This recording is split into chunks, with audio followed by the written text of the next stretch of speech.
Good morning. It's Wednesday. I don't have a whole bunch of much of a voice today, but we're here. It's morning. Let's get started. My name is Deshaun. I'm a Spring Developer Advocate at VMware by Broadcom. I do love my job. I've got some code, but no real schedule. I'm here to help you. Put me on in the background. We can code together. Ask questions. Interrupts are welcome.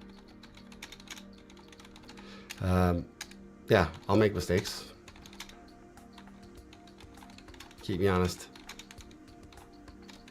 I don't have all the answers, but I've got friends, and here's what we're doing. I'm working on this YouTube current project, right? It's Spring Boot. Robotech, good morning. Good morning. This current project, it's a Spring Boot webhook listener for YouTube videos, right? These streams. It'll connect, to Redis. We ran into some issues with the native image. And what else? And then from there, we'll connect to the Spring AI part for analysis and other stuff. But that's it. I'm just here for you to hang out, do stuff. Let's figure stuff out. My idea is I just want to be available. Not saying I have all the answers. Again, I don't have all the answers, but I might have some. And sometimes it's just nice to be able to talk things out, and I'm comfortable talking things out. And if you're interested to just hop on and code on something together, we can do that too. So we're gonna get into something. Here's the cool thing that I did, or it's not cool. One thing that I think is interesting. Yesterday, we got stuck.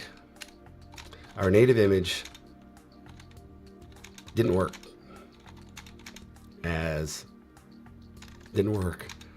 the same way that our unit tests work. So I hooked up test containers to build an image, a native image, and run the tests, the same tests, against the native image. Right? So what happened was we're deploying locally to Kubernetes. We're using Spring Boot. We're building native images. I'm building native images for ARM64 and EMD64. And I pulled in a new library, and I think this is the root of it. I pulled in a new library, and the native image didn't work. So what I suspect,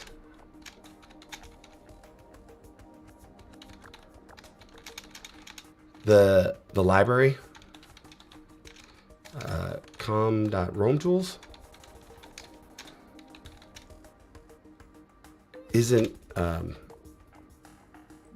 it doesn't have the AOT or GraalVM metadata. I might need to create a PR to get through this. That's it. So when we're building these native images, let's step back. Hey, Sean, what's a native image? Let's do that. So again, welcome. Hey, I'm glad you're here. Say hi. Let me know where you're from. That's always fun. And good morning. I'm not This is not a tutorial. I'm not teaching you anything. Well, hopefully you'll learn something, but there's no agenda here. We're hanging out and we're working through code.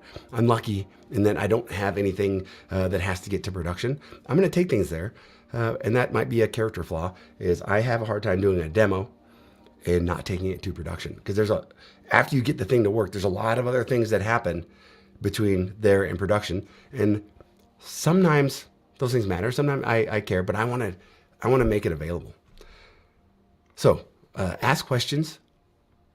I'm glad you're here. Yeah, I just want to be available. I'd like to be a part of your journey.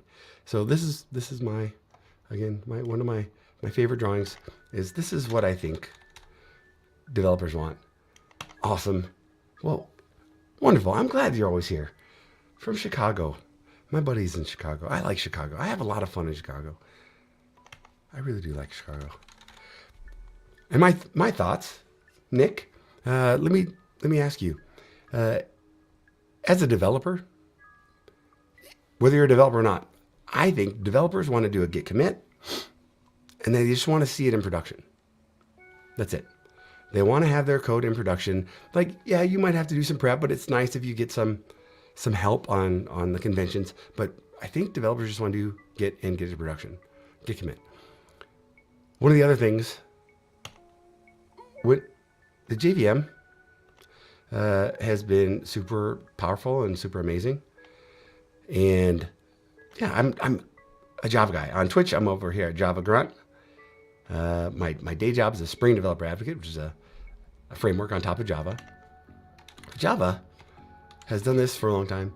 You compile to bytecode, you run it on a Java virtual machine, and that virtual machine can run on any operating system, right? You can deliver virtual machines all over the place. And at some point, and this is the way I draw it, and I'm, this is just a 100 level light overview. At some point, the Hotspot JVM came along and it said, hey, you're doing things in this little box here. You're doing things that we would like to optimize. Again, this is what's in my head. And I might have it all wrong, but this is what's in my head.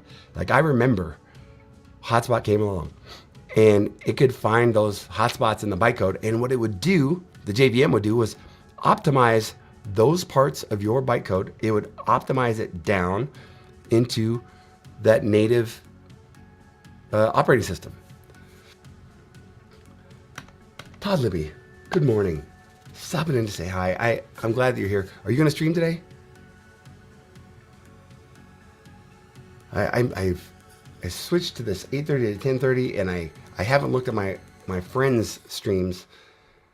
So let me know, are you going to stream today? Because if you are, I know exactly where we're going to raid. But I'm glad you're here. How do you keep on one path with all the awesome things to learn? I know a little about hacking, some Python, C++, and Godot. There are so many shiny things. And I don't know, but I have opinions about that too. I've been doing this for a while. And the thing is, I believe that there's this thing, a T-shaped developer, or a T-shaped engineer, or a T-shaped manager. This T-shape is like, you don't have to know all the things. I'm gonna do it this way. Like, know things, like know what's in your space, like have a space of things that you're interested in that kind of connect the dots, and yeah, the connective tissue to whatever you're working on. The Godots, the C++, the Python, like, be comfortable jumping in and out. That's great. But I think you have to know the things that you go deep on. And you don't have to go deep on everything. So if I say like 100 or 200 level, like, it's okay. Like, the more you know, the range of things that you know, that's valuable. But you don't have to go deep on everything. You don't have to be an expert on everything. I think it is valuable. Like, find the thing. Find the thing that you get excited about.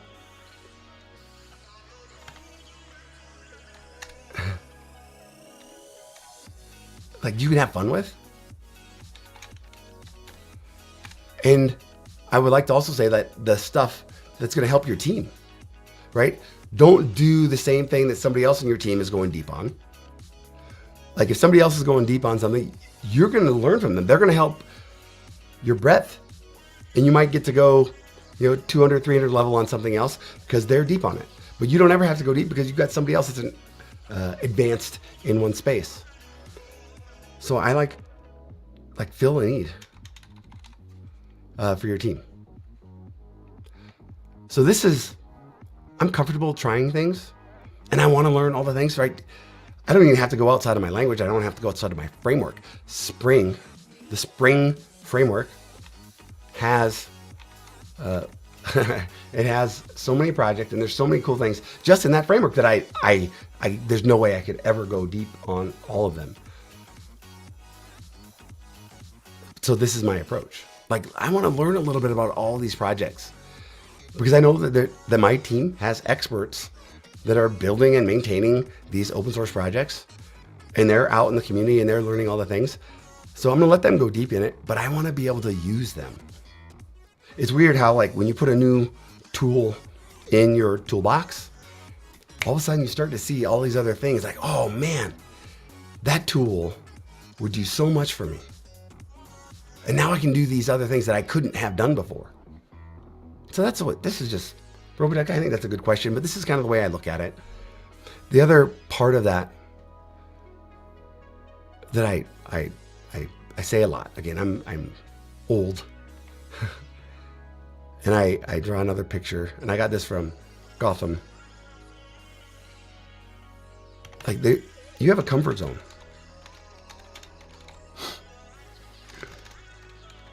Like you have things like right here in the middle that you're awesome at,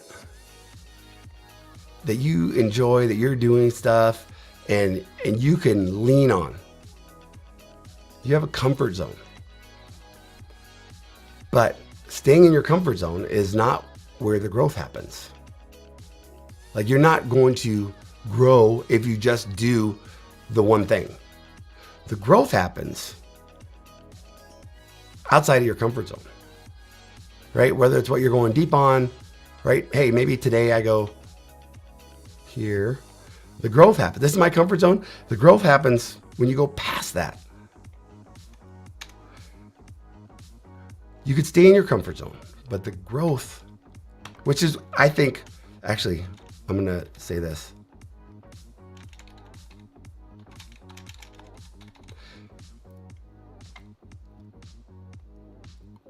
During the pandemic, as you know, like jobs and working from home and all that kind of stuff happened,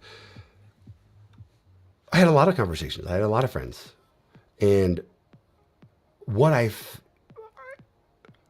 didn't do a survey or, a statistical analysis on anything, but the overarching perception that I had was that most people weren't worried about, I guess maybe at my age, my experience level, right? People with 5 years or more, outside of college, they realized that the money part was an important factor. But if they were having a conversation with me, they were at a point where they're thinking about like long-term and career journey. And the perception that I got was they cared more about being able to grow in their next role. And sometimes you can take a leap and you can say, hey, I'm gonna change fields. But I always say, bring your whole self with you.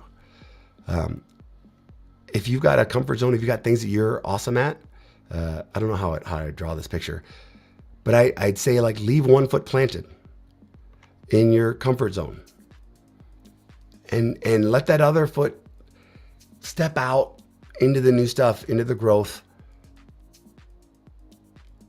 while you're going on this journey of like, oh, there's all the new shiny things. It's okay. It's okay to learn 50 different things. Here's another piece of advice. One of those things that I've seen is like, oh, they go to their Udemy or their Coursera and they're like, oh, I'm going to learn that and that and that and that and that. Just do one at a time. That's my advice. Just do one at a time, because yeah, it can get overwhelming, and it's hard to do more than one thing. It's hard to expand that breadth with more than one thing at a time. Do one. Get through one course. Get through one book. Get through one of Dan Vega's videos. Get through one chapter of a book. Do one thing at a time. Like, go in one direction.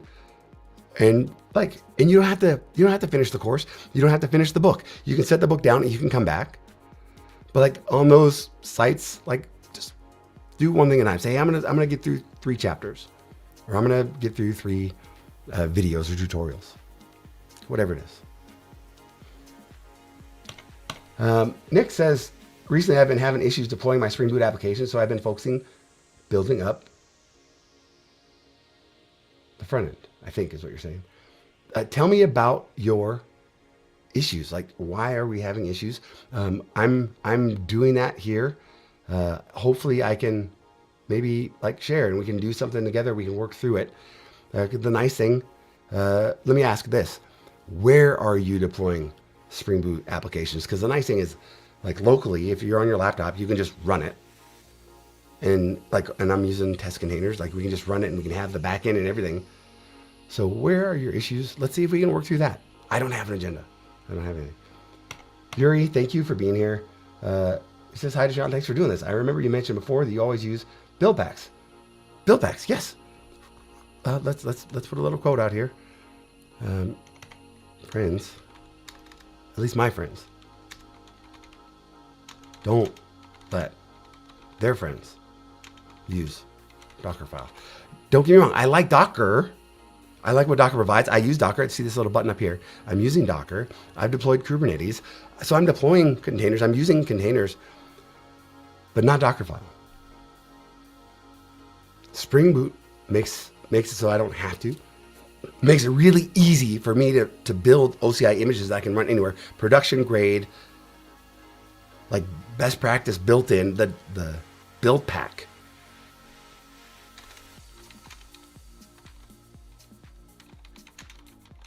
Build pack gives me all of the things that I need. I have an upstream vendor. I have Paketo that's delivering updates that I just use theirs. If I'm using Spring Boot and I'm using the Maven Spring Boot plugin or the great old boot plugin, it's going to grab the latest version of the build pack, and I'm going to get an OCI image that I can deploy. Use build packs, because if you're writing your own Docker file, then you've got to maintain that Docker file. And I know that it's hard enough maintaining Spring Boot versions, right? Do you really want to do you want to have that responsibility of keeping your Spring Boot upgraded and your Docker files? Because Spring Boot's going to let you know, and you're going to get releases as new updates come, as CVEs get fixed, as patches get fixed. All of those are coming over here, right? Calendar.spring.io. There's no releases today, which is, it's weird. It's the holidays. But before this right here, check this out. Before next week, if we go back, there's only 2 weeks in the entire year that the Spring team did not have a single release. Watch this. December, there's releases. There's release. Oh, wait, sometimes this one shows October. Yeah, maybe it is October. But I think the other one is all the way back in April. Wait, September. I feel like something happened. Well, maybe there's 3 then. October, September, and then all the way back in April. April. The only weeks that the Spring team didn't release something. How crazy is that? Every single week there are new releases. Except for 3 out of the 52. Or is that 4 out of 52? 4. 48 weeks out of 52 weeks, the Spring team is releasing at least one release. That's crazy. Don't use Dockerfile, because in the Dockerfile, you're copying and pasting, and you're not doing any, well, typically you're not doing analysis on, is this the right base image, JVM, runtime, configs, etc. And are you putting the configs in the right place? Just, actually, you don't have to trust me. You can listen to me now, but hear me later. At some point, at scale, you're gonna get tired of maintaining Docker files. I've been there, I have that scar tissue. You're gonna feel a whole lot better if you can just Maven W Spring Boot build image. You're gonna love me. You're gonna be so much happier. Your kids will be happier. Your wife is gonna be, your family is gonna be so much happier if you stop using Dockerfile and move to build packs. Build packs. Let's go over here to Paketo. It's not just for Java. GraalVM, the native images, Go, .NET, Nginx, Node. Josh Long is on vacation, so I'm gonna say PHP. This is Apache, Ruby, Python, and more, right? Because you can make your own build packs for your own things. Cloud, native, COBOL. I made a build pack for COBOL. You can do that too. I'd rather you make your own build pack than make your own Docker file. Because when you're doing build packs, you can combine, right? You can make a builder, multiple build packs, right? You can stack build packs together into a builder. So you can actually have a single pipeline, a single builder that knows how to build Java with Maven or Gradle, your .NET, your PHP, or your Node, a single way, so that when you're doing the maintenance, you're not touching a Docker file for every single project. You've got a build pack that knows how to build the images for all of your projects. So yeah, build packs, that is definitely a thing. Todd Libby says, yes, later on today, probably around lunchtime here, so like 2 p.m. Eastern, I got work to finish up. Then I'll stream my Spring Academy journey. So here's what I'm gonna do. I'm gonna look at my calendar because 2 p.m. Eastern is 1 p.m. my time. And actually I won't be able to stream all the way up to that. I was gonna say I'll just stream all the way through, but I can't. But I will be able to make it. I have a meeting in there, but I will be able to make it, at least for part of your stream. I'm going to be there, and I'm writing myself a note. And I think you should too. I think you should be there, because I'm going to do this. I'm going to, on Twitch, I'm going to say, shout out Todd Libby. Boom. I'm getting better at that. Robotech, you are a savage from Icon. Icon says, LOL. Robotech says, Icon, nah, I don't feel like I have found the place I belong. I love robots, but feel like I am growing or have a solid base. Like, every rep counts. Every step counts. That's the other thing. Like, there's no, again, I got all these like pithy one-liners, and you'll hear them here, right? Like, there are infinite ways to get there, wherever there is. There are no shortcuts.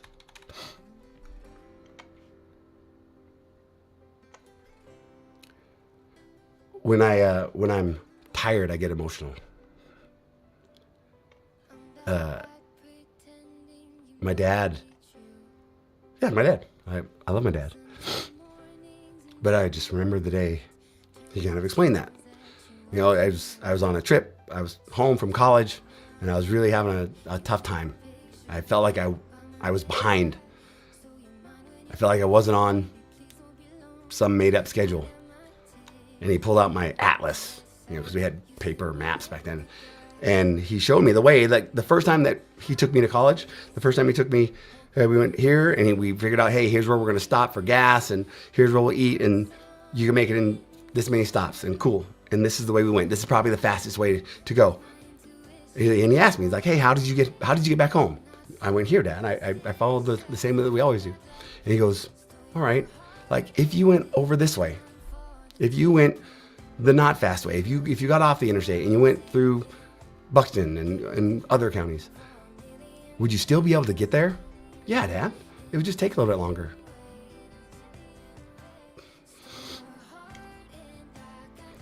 So, Robotech, this feeling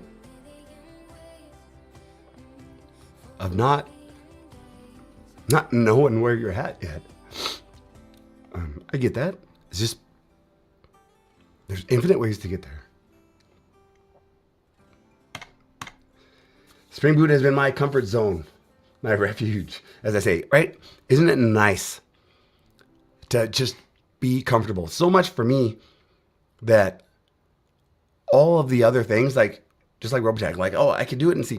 I get, if I find a project in Python, I can add to it, but it's not as much fun.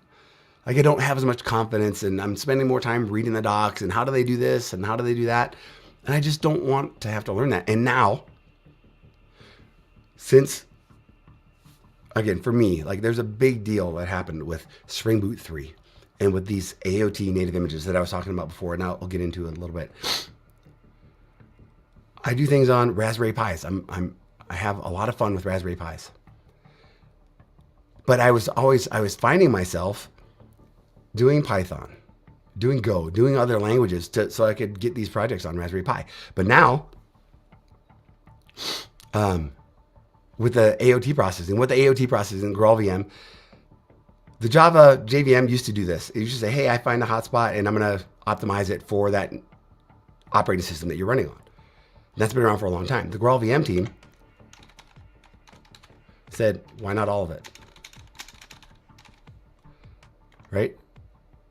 So what the GraalVM team has done, what they've given us, and the Spring team has made super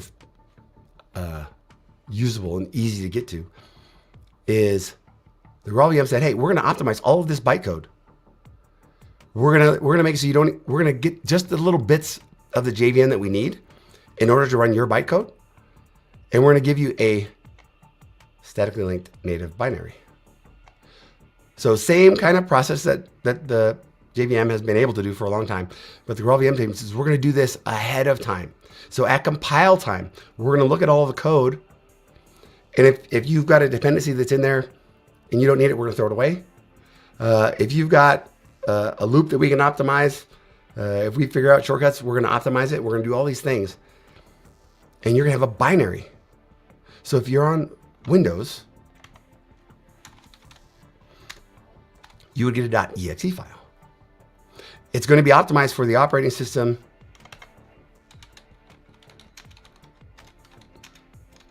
and architecture. So I can't take that .exe file and run it on my Linux box, right? That's one of the trade-offs. Trade-off one is the ahead of time compilation. It takes a little bit longer to get to this than it does to get to bytecode. The other thing is, when I do get to this, I can't take that everywhere. I can't take that native image everywhere. Bytecode, those jar files, I can run on any JVM anywhere. And Java, thank you, backwards compatible. So I can take that bytecode and I can run it on the new JVMs. How cool is that? So what I've been doing is, there's some benefits here to this native image. I talked about the Raspberry Pis. The benefits are I can run it on a smaller footprint. I use less memory. And Robotech is building robots and all those cool things. I always have a Raspberry Pi sitting next to me. This is a Raspberry Pi 02. It's only got 512 megabytes of memory. 512 megabytes of memory. I'm trying to think of what my first computer had.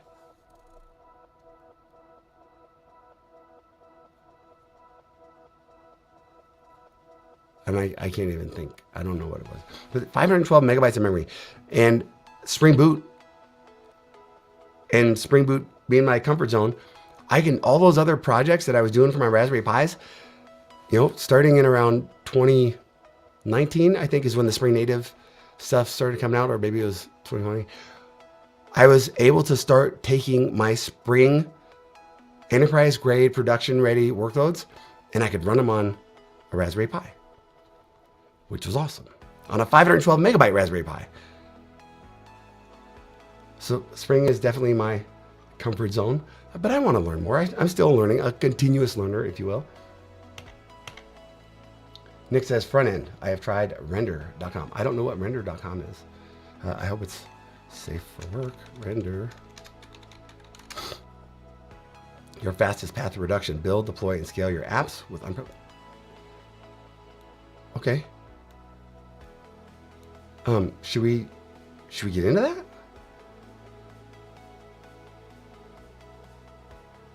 Should we get into that today? Let's maybe, Nick, let's see. If you're having issues with that, maybe let's just jump into that and see.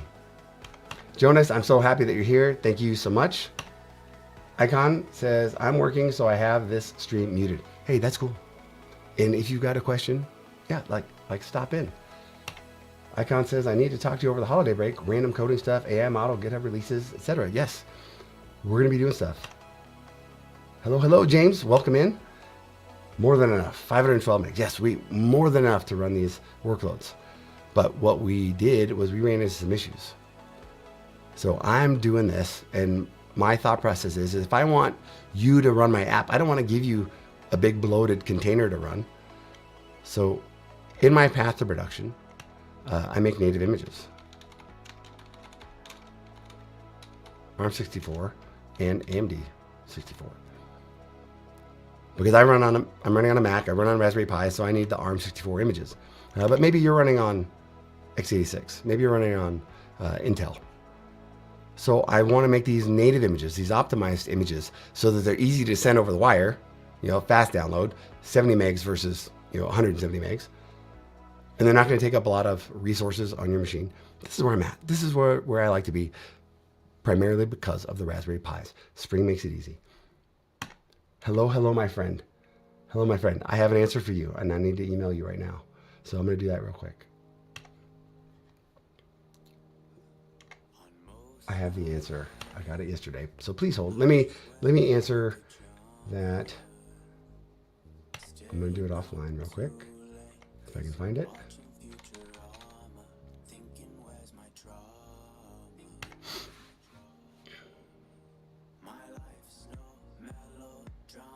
Oh, whoops.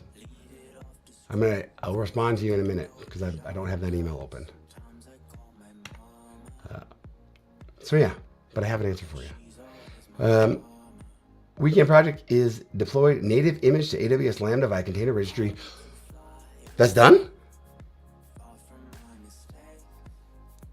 That is exciting. That's I need one of those yeah, good job. So James has been, part of the Spring Office Hours community. We've gotten to hang out and do some stuff, and he's always pushing, always touching on new things, and I'm happy, right?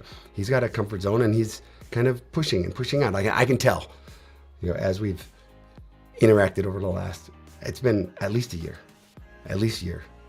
because I'm pretty sure you were early on in the Spring Office Hours conversations. Han, welcome in. Hello. We're gonna do stuff today, but I'm just kind of talking, taking questions. As always, reminder for people that are just joining, I'm a developer advocate. I love my job. I got some code to work on today, but no schedule. And I'm not doing a whole lot offline. I'm not planning stuff for this.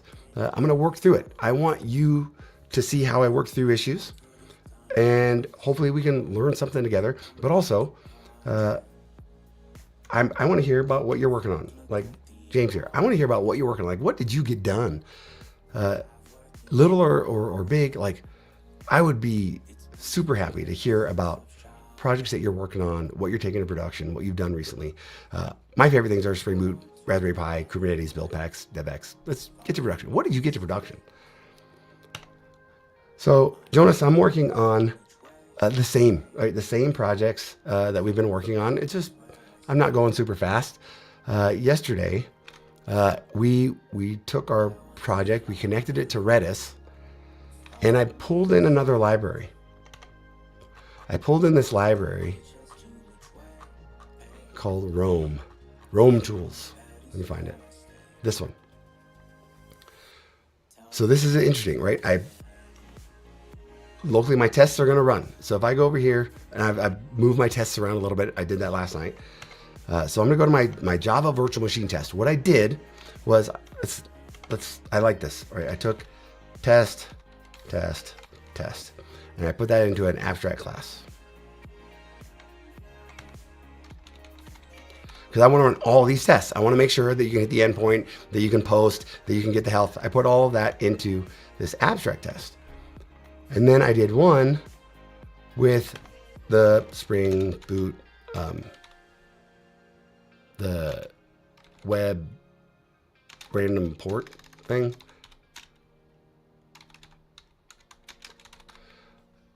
An implementation, an extension of that abstract. And then I did another where I actually build the native image, run the native image, and then do the tests. So let's take a look at this. This is a pattern that I think is really, really cool. Back when Graal VM first came around, there were other frameworks that were able to take advantage of it. And I'm going to say the name. It was Quarkus was able to take advantage. So I'm going to say like 2018 is like really when I started seeing it. Graal VM was out. Quarkus was taking advantage of it.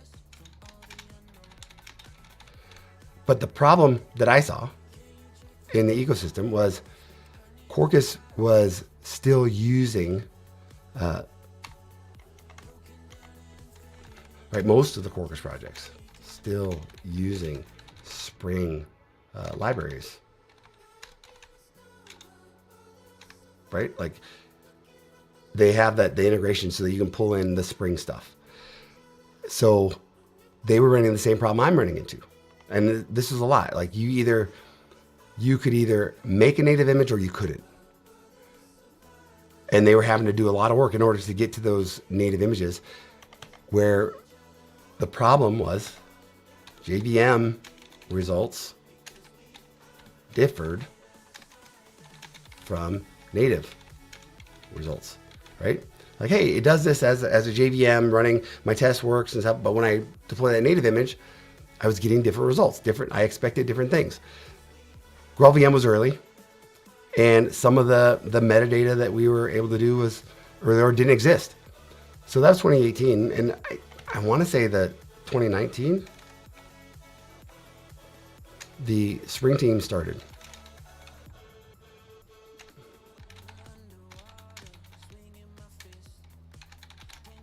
They put out this project. It was an experimental project called Spring Native. But I jumped in. Whenever that was, I jumped in and I was like, ooh, I can build these native images with Spring. And I'm like, yeah. And it was a lot of work. I had the same thing. Not all the libraries were working. There were some that worked, some that didn't. And they were putting in these hints for the Graal VM. They're putting it into the projects. They're pulling in the hints into a single project for all the other libraries. So it was awkward, but it took a while to get to the point where, hey, as a whole, the Spring projects were going to support this Graal VM approach. But what I was seeing in the field, right, before I was a Spring developer advocate, I was saying like, hey, yeah, I get it. Like, how do we do this? And so this pattern came up a long time ago. I was like, hey, this is the right way to do it if you're concerned about differences, if you're pulling in new libraries. So here's what we did yesterday, was I set up and I said, hey, let me abstract these tests out. I was using Rest Assured. Let me abstract those out, and then I'm going to run it twice. Like maybe I'll put this into my integration test. James says the goal today is to integrate Paystack Payment Gateway. I spent a lot of time on payment gateways, and I'm excited for you. That still makes me happy. So yeah, get it done. Get it done. I'll hang out with you if you get stuck. Let me know, or at least you can think out loud. So here's what we're going to do. We're going to go over here. I'll show you. It's the exact same tests that we had. I just pulled them into an abstract test class. All right. And I said, hey, I'm going to use test containers. I'm still going to write my documentation from this, right? Because the other thing we already did was I'm using Spring REST docs to generate the documentation so that things work.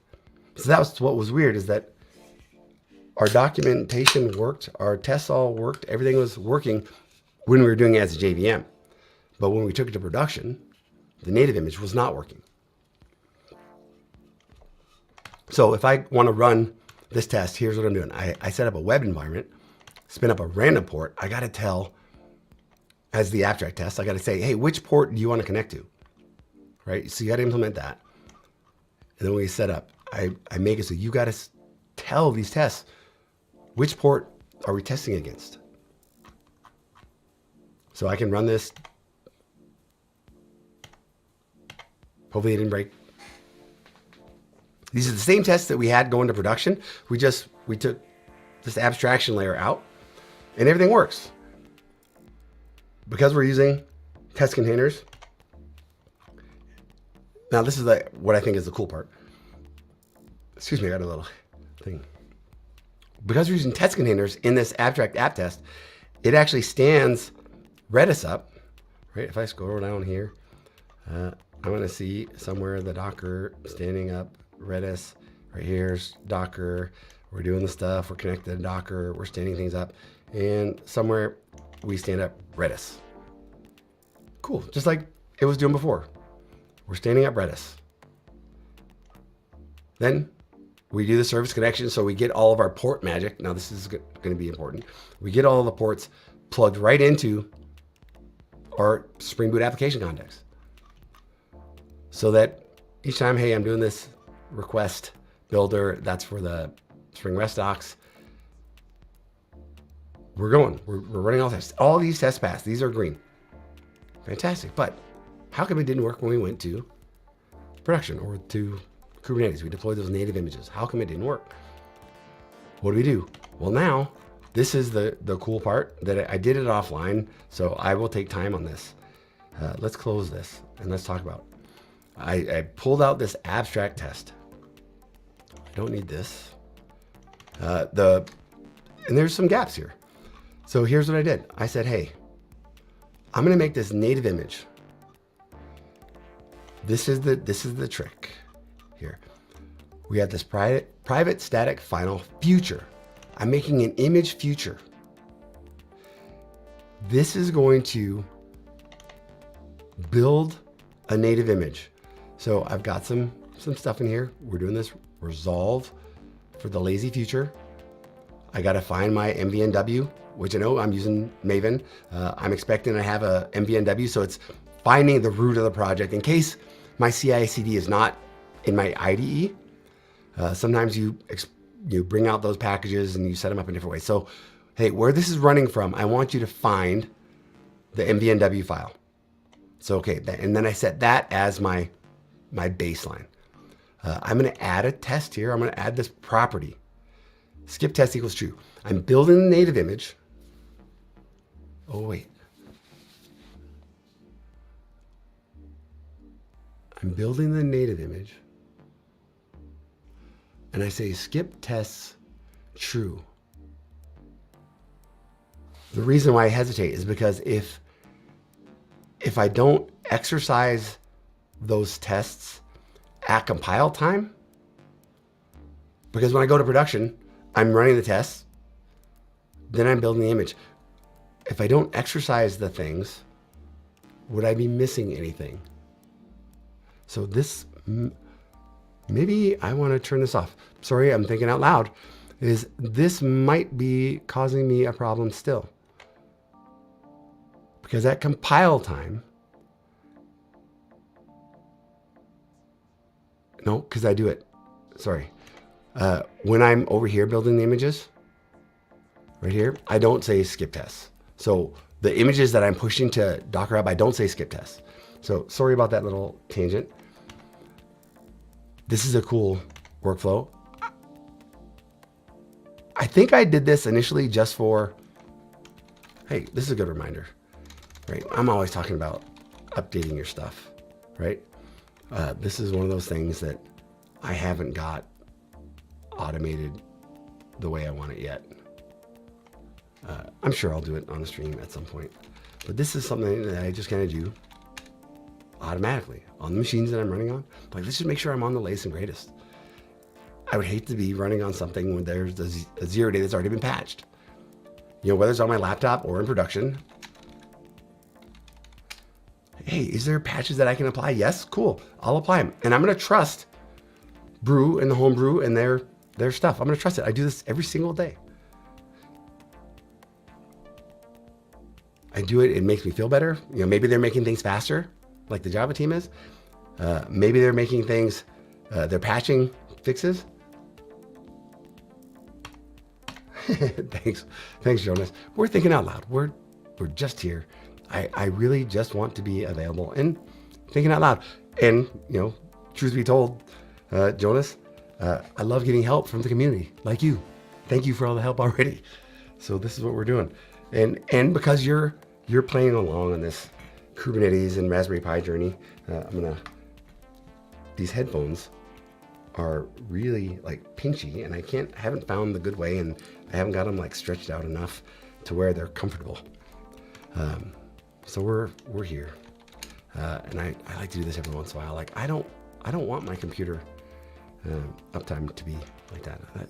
If the bad guy's there and they're running something, repave. And I didn't repave this, but I like to restart my computers. I don't want computers that are running for a long time, because if there is a bad guy on there, they're just sitting there and they're just watching all the stuff over the network. I want to at least give them a little bit of trouble, right? The bad guys are going to go where it's easy. Let me just like mess up their day a little bit. So that we did the updates. I lost my train of thought. Here, I think I did this for speed. So the nice thing is I had this example. I'm really lucky to be surrounded by folks that know stuff. And I did this article a year ago, and this is what I referenced. So very, very cool. Yeah. Oh, I forgot where I was, but I did this demo with the creator of test containers. I got to like hang out, and there's a funny story there. I was touring with a laptop. You can read it. I don't need to read it. But the nice thing is that I had these examples, and I'd put it into my GitHub. So I had examples to go back and look to when I first went down this path of building native images so that I could test. That's not what I was doing here, but I adapted it. So I had code to go and look from. Do these steps.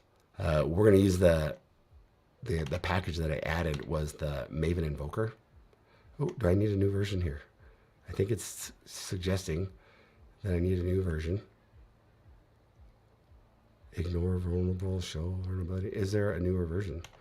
So here's a trick that I used, or that I learned. MVNW dependency analyze, I think, where it's going to go and look and see if there's any like updates that I could be making. Failure. So it says, oh, the YouTube listener could go to 009. Oh, maybe it's the dependencies. Dependencies. I forget. I have it somewhere. Did I put it? Oh, I did. See, like, be nice to your future self. Be nice to your future self. That's what most of these blogs are.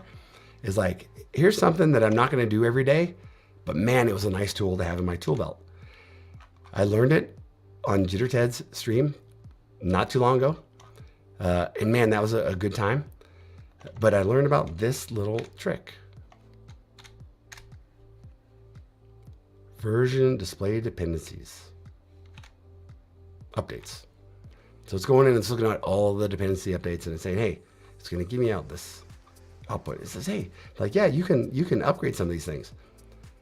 The Loki logback appender version. I'm not going to go, I'm comfortable going to a Mac. But like, we have these things. Like, let's just go ahead. I'm comfortable being on milestone versions because there's no risk. Why would I not do that? This is my opportunity to help this team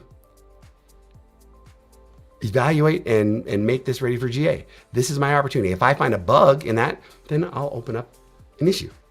So I'm going to be very comfortable. And if my tests work, then great, it works. Micrometer registry, so here's the thing, is I don't think that I put in a version here. And this is an interesting thing, is I could put in the version, but I also know that that version I get from the parent palm. So here's the thing, is I can go look, let's go look at Micrometer Registry Prometheus. This is what I want you to understand. Let's look, see when that came out. Micrometer, I'm looking at 1.12.1.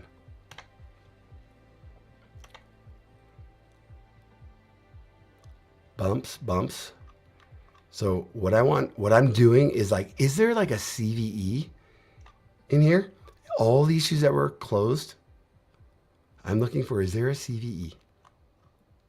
And no, it looks like these are just version bumps, right?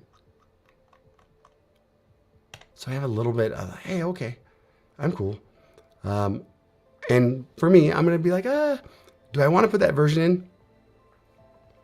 Because if I do put this version in, here,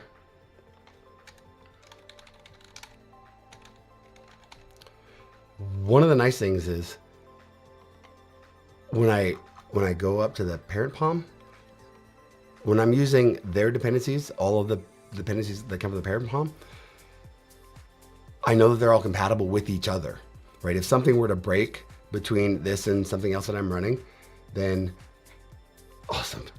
Yes. Fantastic. Like, teamwork makes the dream work. Todd, teamwork makes the dream work. And if anybody else, if you're a streamer on Twitch, please let me know. I would love to come in and join. And if you're not a streamer on Twitch or YouTube or wherever, like, let me know where you stream. I would love to come and watch you. This is my jam. I watch more live coding streams with people like Todd Libby, people like Icon. Let me do a shout out to Icon. Shout out to Icon 33. Is that gonna work? Boom. I enjoy watching that. I watch more live streams than I do TV. Hands down. I watch more live coding than I do TV or movies. Right, and there's not many people streaming Java. And I would like to help that. So if you're interested in streaming Java, yeah, most of the popular ones are doing Minecraft. And I also found one, Tomcat on Twitch builds plugins for World of Warcraft, but he's a Java developer. His plugins are all written in Java. So like, I would like more. So one of the things that I did a couple weeks ago was like, if you're interested in getting into this, I don't know a lot about it, but I'm comfortable doing it. And I'm comfortable also hanging out in your stream and helping if you have questions. So yeah, most of the popular ones do Java. A little while ago, I started working on this, github.com. I think it's over here, Java grunt.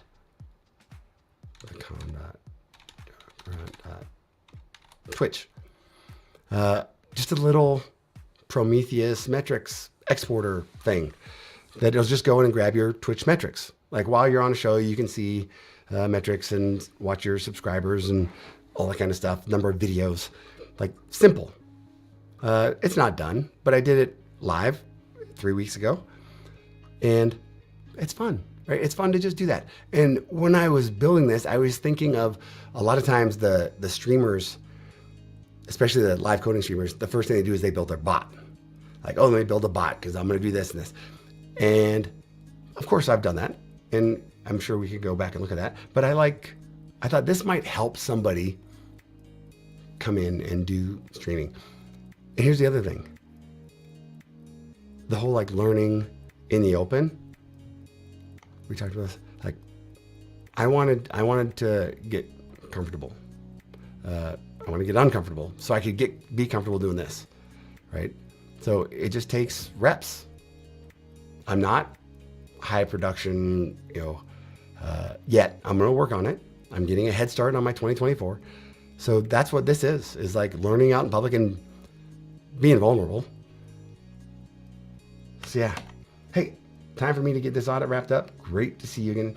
Todd, it's great to see you. And I'm going to try to get to your stream this afternoon. I'm pretty confident I'm going to be there. So yeah, everybody else, I encourage you. Todd is an amazing presenter, brilliant mind, and engaging. Like I feel like when I watch his stream, I feel like I'm there. I'm part. I'm included. And yeah, like I like to feel like I have an extended team. I want you to feel like you have an extended team. Todd will be a part of your extended team. Icon will be there. Robotech for sure. Jonas, James, like we got a good crew here. So here's where we are. I went and I ran this. I was looking to see if we got some minor updates. And should we do that? I think I have enough things that I'm working on right now that maybe I shouldn't adopt these. So this is saying something, but it doesn't say that I have a new version of it, right? Or does it? So there's a bunch of these little minor versions that happen upstream. I'm gonna just run that same thing again instead of trying to scan, and I'm gonna type grep invoker. Wonderful. See you, Todd. Yeah, that's my default. But depending on what it is, right? So one of the reasons why I lean into the calendar is I think that it's good practice to know that tomorrow we're gonna have new versions. And guess what? Guess what I think? I think tomorrow that release is gonna be in there. Can I wait until tomorrow? Right? It's going to be in there. So this just kind of goes to show like, hey, yeah, we're doing stuff. The Spring team is doing stuff. They're making it easy. If there was a CVE that affected us, this is what I want you to understand. Spring.io blog, right? If there's a CVE, there's going to be an announcement here. And I don't know when the last time there was one. But let's see if we can find one. Like this is worth subscribing to for more reasons than one, for more than just CVEs. These blog announcements, especially the ones that come from Josh, because he's scouring all the nooks and crannies of the internet for cool stuff. And I'll be honest, like this was like for a while in my career, this was like the hot papers. This is the thing that I was looking forward to. If I wanted to stay on the front of what the cool kids were doing, if I was trying to get out of my comfort zone and find new things and get challenged, that is where I started, was This Week in Spring. Because there's all these other cool projects that were happening all over the globe, and Josh was pulling it in to it, easy to read, easy to consume. It was the thing that I've gotten away from it, and now I'm reminding myself maybe I shouldn't. Maybe I should get back into that for 2024. Get back into this and just go in and at least peruse, because he makes it so easy. But I want to look, and I want to see the last time that we made like a CVE announcement. Here we go. So we're looking back to November 27th, right?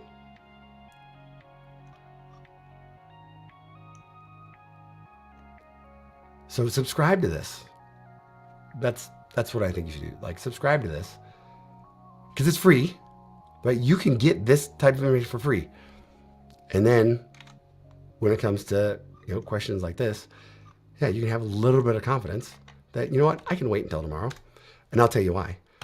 Because I use this Spring Cubed. I have this alias that says, hey, upgrade my Spring Boot. It uses OpenRewrite, so I'm constantly staying on latest greatest. I don't have the automation in there yet, but I do have an alias to make it easy.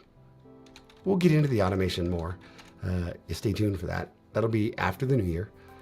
We'll start talking about automating upgrades quite a bit more. So here, I was looking to see if there was a new Maven Invoker upgrade, and there's not. So it's just saying, hey, do you want to ignore these downstream? I'm going to.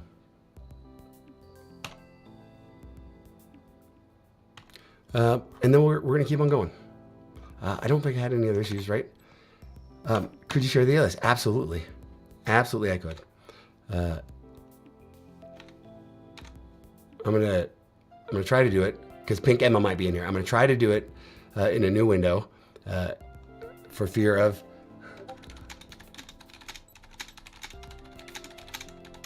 Gotta put in all my passwords. I'm gonna do this cat my root dot bash profile, and then I'm gonna do pipe grep spring cubed. I could have done that here. Right? Cat my bash profile pipe grep. This is the alias that I got, spring cubed. Oh, I got a part of another one, but this is the alias here. And normally I don't have that 5.14.1 in there. There was some releases of the rewrite plugin that were causing one of my demos to fail, and I was presenting in front of a group, so I rolled back to the one that was working. But normally I would, that's not there. But I'm gonna take this and I'll put this into the chat, I think. Let's put it over here first.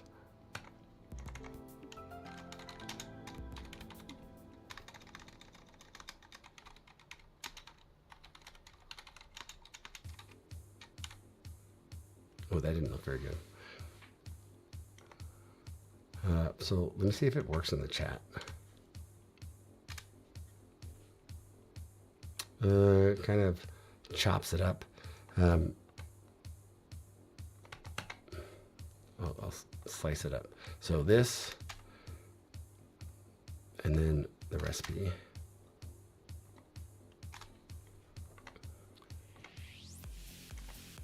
Right. This is what I do, because my default, okay, so yeah, it didn't push. My default is Maven, and I do that because I have CLIs and stuff that I use for consistency, right? It's the way that I do things. Not that Gradle is bad, but my tools, my things, I've got opinions on how I'm gonna do things. I don't have to do it every single way. I've got opinions on how I'm gonna do things, and I'm putting these pieces together. So I use Maven. So here, I know that I use Maven. So I'm gonna use the rewrite plugin. I don't have to modify POM files. I can run this next to any pom.xml, because Maven gives me that ability to run a plugin, and then I'm giving that plugin the coordinates for the recipe. And then I'm saying, hey, this is the recipe I want to run. Upgrade Spring Boot 3.2. So for those of you that don't know, I am a huge fan of Open Rewrite. They have a big catalog of all sorts of recipes that are doing all sorts of cool things, and you can glue these recipes together to do even cooler things for you and for your org. But I'm in here in Spring, and I'm focused on Spring Boot 3, and this is the recipe that I run. Not the properties, this one, migrate to Spring Boot 3.2. This is the recipe that I run. And I've been running these recipes for over a year, because back in November last year, they came out with this recipe to upgrade to Spring Boot 3. And I've been running that recipe all over the world. And then when Spring Boot 3.1 came, I just upgraded my alias. I changed it from 3.0 to 3.1, and then from 3.1 to 3.2. That's what I do. So that we can be on the latest and greatest. Just like my brew update upgrade, I want you to be on the latest version of Spring. Upgrade all the things. Because you might be missing out on value, or you might be missing out on real money savings. Get on the latest version of Java. Get on the latest version of Spring. That's easy. I'm glad you also prefer Maven. I like Maven because of the schema. So here's where we are. We did our abstract stuff. Let's go back. I'm gonna close this other. Maybe I'll leave it. I was debating on, I think that I just did this.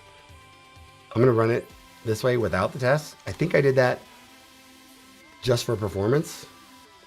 I think it'll be okay if I run the tests. I think it'll be okay if I run the tests. And I don't need this.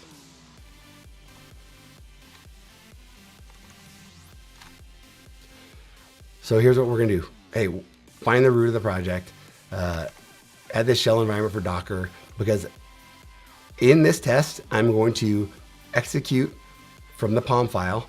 I'm gonna run Spring Boot build image with -p native using that nvnw wrapper.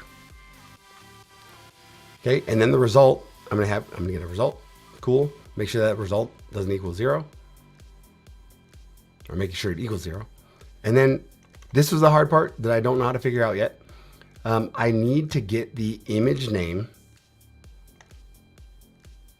I need to get that image name passed into here, right? Because this image name is what's going to get loaded. So that's the private static future.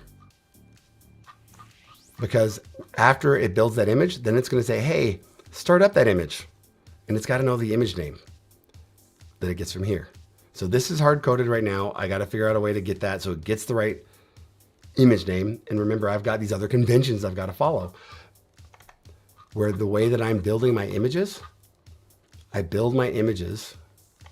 Oop, not that one. I build my images with the project name, the project version, and because I'm doing native images, I do the operating system and the architecture. So I've got to figure out how to get this value, with those variables populated, which only happen from my JGetVer. This might be a little bit complicated, right? Like conceptually it works, but it might be a little complicated. So here, oh, you know what I just realized? If I do this as an integration test, I might be able to figure that out. But anyways, let's go back here. So I need to pass in that image name. It's hard coded for now, but all I'm doing is saying, hey, yeah, I'm going to be running on port 8080. Do the get port. When you set up, do this. I've got a Spring Data Redis port. I've got to give, because I'm running from a container, I've got to give that container, I got to pass in these properties because it can't do the service connection magic into the container. So I've got to give it this environment variable, and I've got to get the port from Redis, because it's a test container, right? I'm extending this abstract app test. I'm still going to start up, right, this test container that has Redis, but that's not going to go onto its normal port. It's going to start up on a random port, just like the web server does over here. So when I run this, I've got to pass in the port. I shouldn't have to pass in the name or the host. Actually, I am going to have to pass in the host too, because inside of that Docker, the Redis isn't running inside of the Docker container that we stood up. So I've got to pass in the host. And luckily, I did that. Not in this vlog. I was being nice to myself. So this is me telling you, like, if you don't have a blog, it doesn't have to be for anything. You don't have to, make money or anything like that. Just be nice to your future self. Like when you do something that's cool, like keep track of it. Be nice to your future self. Did I do it here? I didn't do it here. I got another project I can go look at because I use this pattern. I like this pattern. I think it's github.com. I think it's Deshaun.com. This is a Gradle example.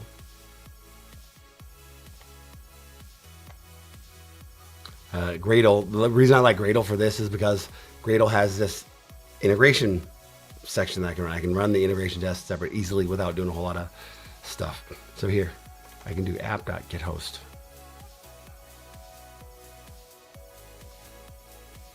App.getHost. Okay, so app.setUNV. No, I can't do app.getHost. I gotta do Redis.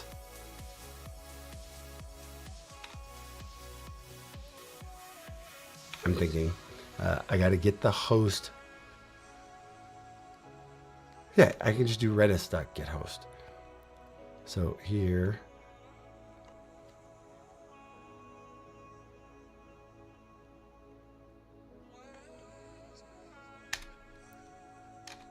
Spring data Redis host. Like, where is Redis? Oop. Redis.get host.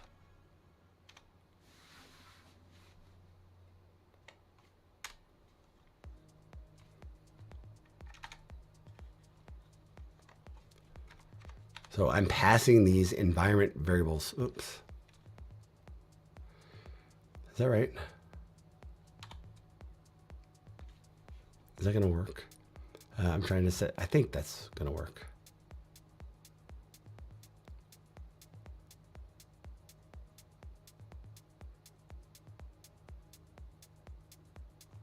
I think that's going to work. App.set env. Let me go take a peek here. No, I have to do the equals inside. So I wasn't even doing it right. So here's what I have to do. Here, this is supposed to be equals %s.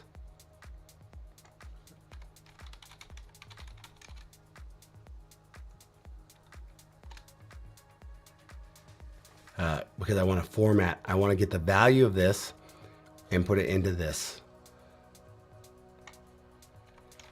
String.format equals %s. And then that goes in there, and this goes here. So take that string array, put it into a list. Fantastic. I think that we're set. I think that we're set here. So app.start. When it starts up the app, it gets that first mapped port. It's doing this part so that in our abstract app tests, it knows where to get it, right? We said, hey, you got to tell us, you got to fill in that port. On the JVM side, it's doing a random port. On the native image side, it's doing this exposed port. And wait, because I'm starting it up as a test container. No, I think it'll still be 80. But let's see if that works. I'm gonna run this again. Show you that, hey, my JVM tests are running. But again, this reminder, here I took these tests. I'm going to run the exact same rest assured tests against these unit tests on a web random port. And then again, I'm building a native image. I'm gonna run that native image and I'm gonna run the exact same tests. I'm gonna look for same. All these pass. Now let's try the native image test. We fixed a couple of things. We commented a couple of things out. I think it'll be okay. You know what? And I'm just, why not? YOLO. Let's do it. What's this other? All right, we're okay. So let's run this. So I see that last time I ran it, it did not work. Let's see if it runs. Let's see if it runs. Spring Boot, we're building native images, but as a part of what I'll turn into an integration test, as a part of that integration test, I want to build the native image and I want to run the exact same tests against the native image. Ideally, I'll do that in an integration test phase. I don't do that on your laptop, right? Don't do this in your inner loop.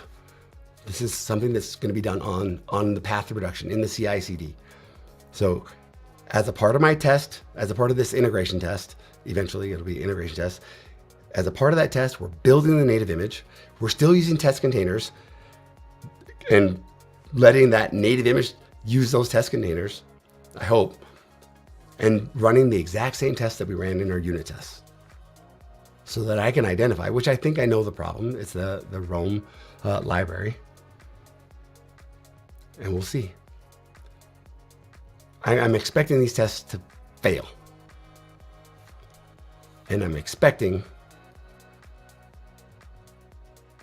to be able to go look at this Rome test, and we're going to dig in. And I think we're going to dig into that project and make it, give it the metadata that it needs to tell GraalVM so that GraalVM can do the proper AOT compilation. These steps. I'm going to try to be a good consumer. And maybe that's something that's, Josh does a great job of it. Josh Long. Give him a follow over on YouTube. Actually, I'll put that in here. He's my teammate. And he does this a lot, and he's really, really good at it. youtube.com/@coffeesoftware. Like, he does this, right? He's awesome at explaining all the cool new stuff. So give him a follow. But this so far it's looking good. Like our things are running. It's running the tests before it builds the image now. So because I've ran the test, I'm exercising the code, and the AOT processing will take that into consideration. You ran this bit of code, so we're not going to throw it away.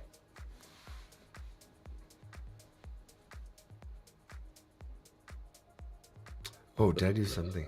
It seems like we're... Oh, I know what's happening. It's in a loop. So here's what's happening.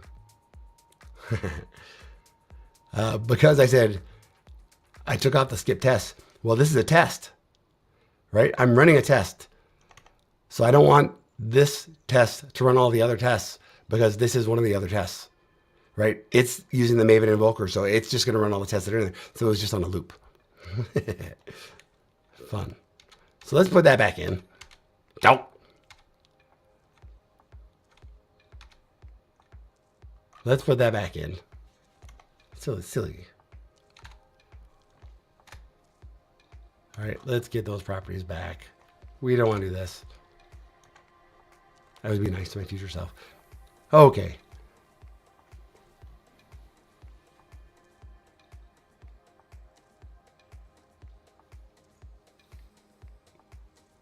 I think I'm good. So here's what I'm going to do. I'm going to run this test so that my bytecode that's in my target directory has all the snippets. Like, I want to make sure that all the snippets are there.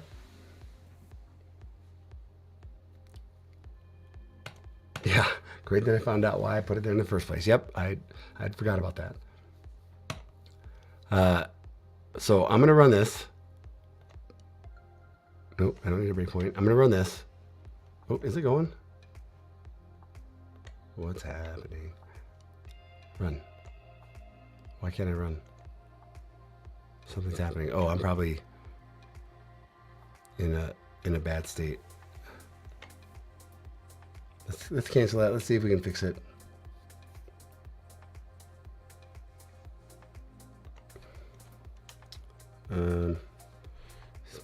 Doing this stuff.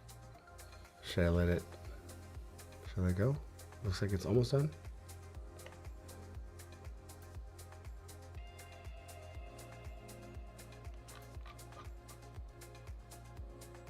Let's do this. Okay, we're good. All right, now let's do this again. Actually, I'm gonna do this. Hello. Hello. I just want to clean up.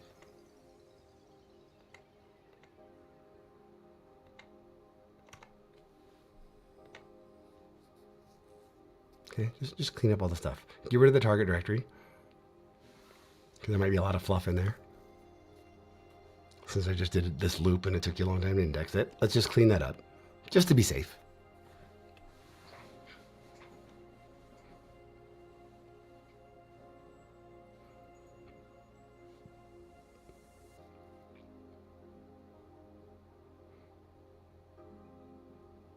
Failed to delete. Now, why is that? So I got some gook in there. Let's try that again. There might have been something hanging around.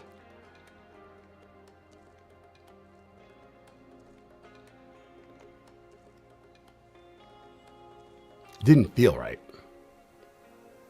Failed to delete. Like, what's up? Something's wrong, right? Let's do this. Let's just be cool. Just be cool. Let's close that. Let's come back over here. Let's do from here. Did I break something?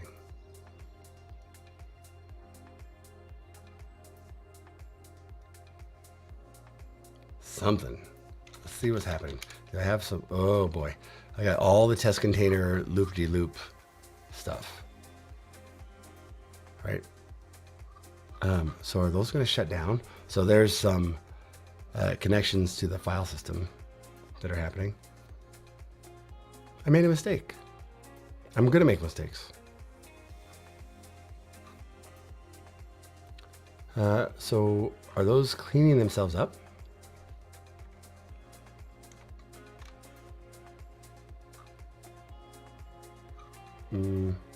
Doesn't look like anything's cleaning up. It looks like there's still stuff happening. So let's do, what's the fastest way to do it? Maybe just go to the Docker desktop and just shut all those things down. I make mistakes. Things to look out for. Let's just shut some things down.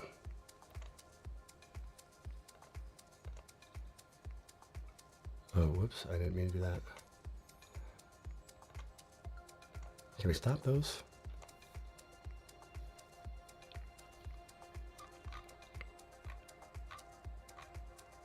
Oh, there's a lot.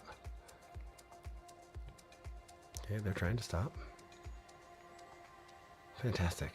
Let's keep on doing that. Just apologies. But yeah, in case you go down this path, there's a bunch of things that I didn't read in the book that I only learned from watching somebody else do it. So that's one of the things I hope to share is like, I don't have all the answers. We're here. Hopefully we can have a little bit of fun. Learn a little bit. I don't need to level you up all the way, but if I could teach you one little thing, that would make me happy. If you could pick up one thing for me today, that would make me happy. Even if it's on accident. Oh, look at this.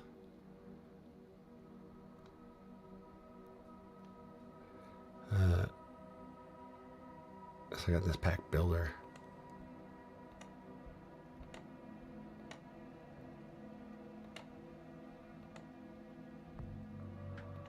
Let's stop all those.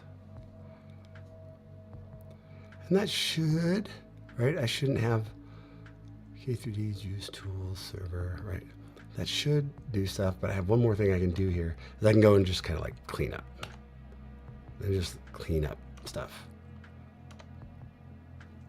Get rid of those volumes.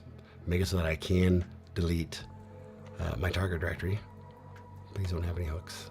The dangling stuff. All right, I'm feeling pretty good now. Let's close that. Let's take a look. Uh-oh. There you go. That looks better, right? But I still have a test container running. And a Redis. That just came up.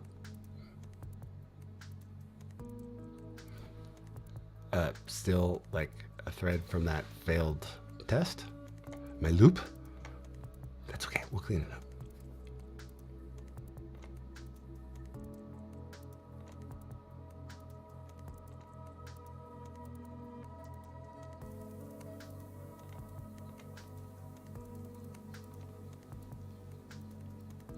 Oh, did I delete something?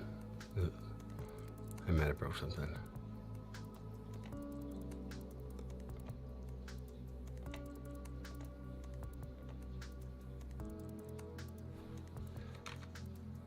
Here we go. Let's cross our fingers. Clear, that looks better. But pack started up again.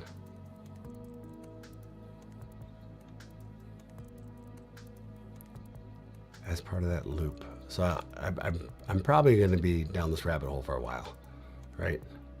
Let's do it this way.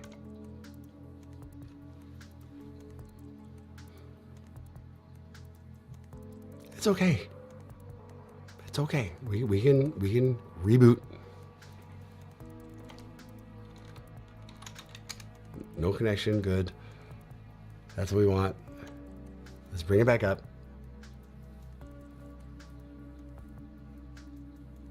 Let's reclaim some space. Get rid of all this stuff. We don't need all that. Let's go see what we got. I'm good with that.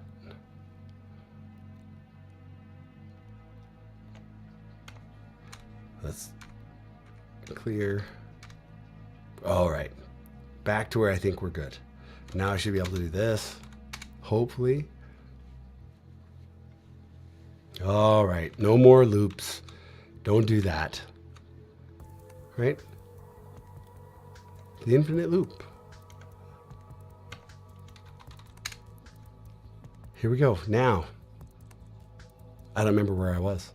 Oh, I was trying to run the test. I was trying to run the native test, but I wasn't in this project. I was in this one.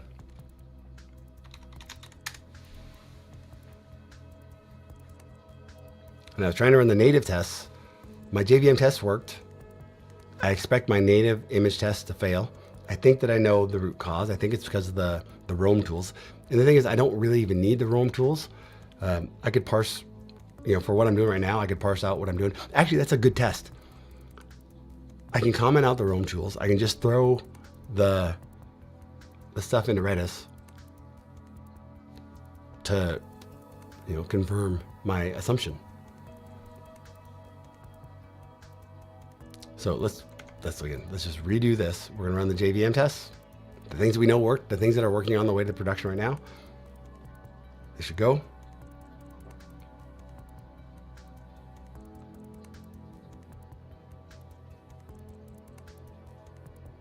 And then let's turn around. Again, we had that abstraction around those tests, and we're gonna build a native image and run the exact same tests around that native image, which I think is just pretty cool.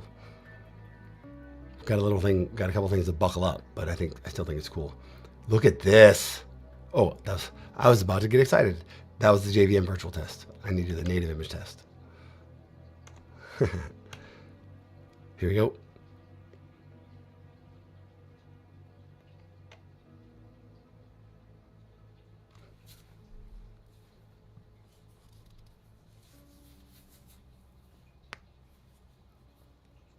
All right, it's pulling down my builder.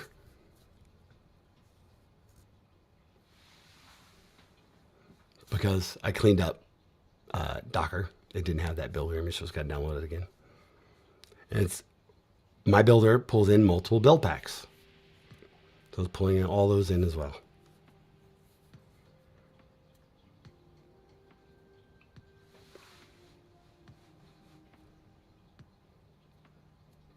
So the ahead of time processing, when I do the -p native, the ahead of time processing takes a little bit longer because it's standing up the application and it's analyzing every single branch of code.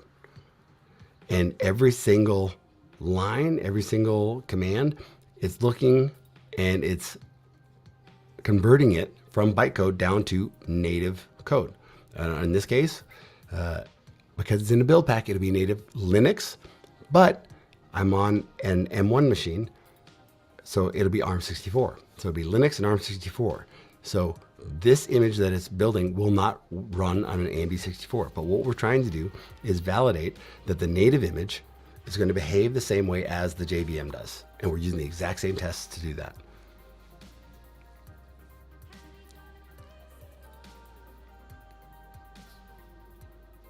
Which is just I think it's a cool pattern. It's a little bit of extra because a lot of times, again, the experience, right, back in the day, they were getting different results. And what I'm trying to do here is show you that it's same. I'm showing myself. I want to give myself that confidence that it's the same.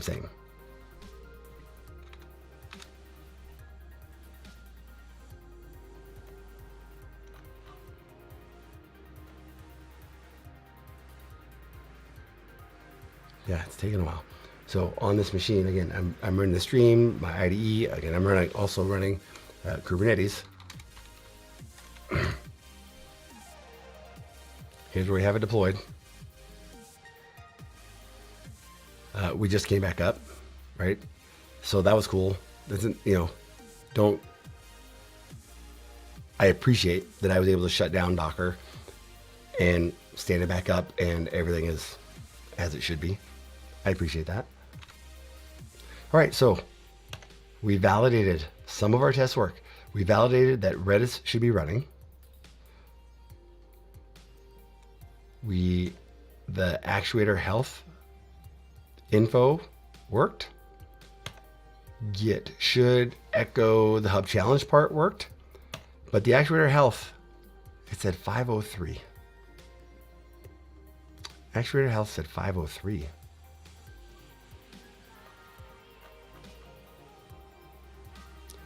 Actuator health said, so why would it? Jonah says, thinking of creating a blog type website where I can post hopefully interesting things about Spring. I want to build a site from scratch myself. Do you have any suggestions on frameworks to use? Yeah, like this. My website has had hundreds of iterations, but this one it's using a static site generator. So I write code, I write the blog in Markdown, and then I have a GitHub action that compiles, turns all the Markdown into the static site. It's got a little theme here, and then it publishes it to a GitHub pages. So, and I just route Deshaun.com to that GitHub pages. So what I'm using here is Hugo. Hugo.io. But over here at Deshaun.dev, I use JBake. So this is the one that's running. You saw it took a little bit to spin up. This one is running on my Raspberry Pis. So this is one that's here, but it's still a static site generator that's just written in Java. So these are the two that I use for static site generators, and it makes it easy because I publish them both. You can publish them to GitHub pages. But yeah. Again, me trying to be more Java. I'm moving things over to JBake. So Spring, of course, but for front end, I want to keep it simple to deploy. So maybe you could do that too. Is there I'm trying to think. There was a Spring project that was. So you were deploying a Spring container, Spring Boot container, but it was consuming the Markdown, and I don't remember the name of the project. But in order to get out the door, again, remember, I like free. And when it's what I recommend to most people is push it out to GitHub pages to get started. And then we can build the fun app. I did one.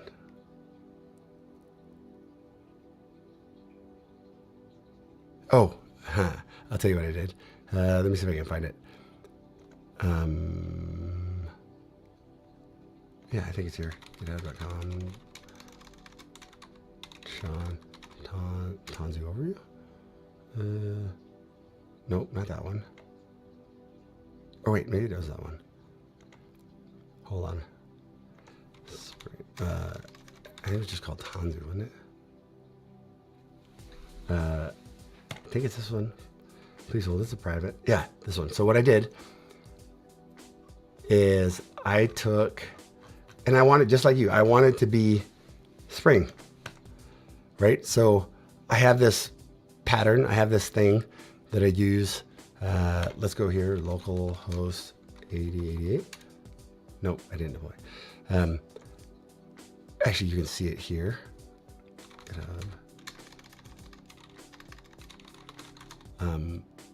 Right, my children have to play active passive. Where I build these like slide decks using Reveal.js, and the output becomes HTML, CSS. Well, what I did here was I just took Spring MVC and in the source main resources static, I threw in all of that output. So I just took all of these things, and you could do a blog the same way, and I threw it in so I could deploy it as a Maven app. And I was deploying it as a native image, so it was scaled down. So if I wanted to go look at those slides, or these presentations, I would do the same thing that I'm doing now. It was just deployed to my laptop, and if I hit the URL, it would pop up and it would run, so you could access it. But that's what I was doing here, right? Having something on your Raspberry Pi cluster, right? I would say, prefer it. I want to do the cool things. I'll tell you what I did over here, where I'm using JBake. I've got Spring Cloud Gateway installed, and then I use Spring Cloud Gateway to route to the static site, which you could build the static site locally, or you put it into a container or whatever you want to do. But I use Spring Cloud Gateway to route things. So I'm still using Spring Boot, still deploying that to my Raspberry Pi cluster, and then it just routes over here. Fun. That's my advice. I just think that's a good first project for anybody, is just having a blog, having something that you're taking to production, especially if you're running your Raspberry Pi, have something to show. That's a good approach. Nick says, I'm learning, thank you. One of my components on my page is a potential blog. Fantastic. Fantastic. Nick, do you want to dig into the render issues? Can you describe what you're running into? I'm going to go ahead and do this. Let's get started for free. Sign up for render. Yeah, let's do GitHub. Render would like permission. Verify. Know which resources. Yeah, act on your behalf. Sure. What could possibly go wrong? Sign up for render. One last step. Please confirm your email below. Yep. Don't email me about product updates, because I don't know if I like you yet. You send an email. Let's see if I can do this. Activate your render account. Hit the button. Tell us about yourself. Well, you should call me Deshaun. How will you primarily use render? For personal use? What type of project are you building? I don't know yet. Let's say web app. API, mobile, backend, multi-service infrastructure. Let's say API, mobile, backend. Are you starting a new project or moving an existing project? Let's say starting a new project. Continue to render. So they have static sites, web services, private services, background workers, cron jobs, Postgres, Redis, blueprints.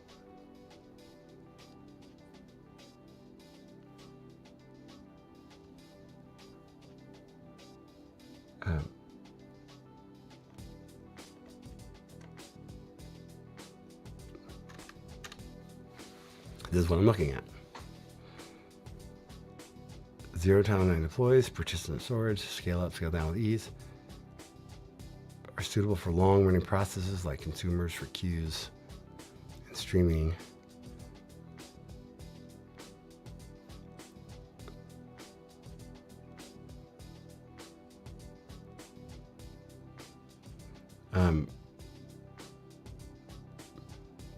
Do they have a Java runtime?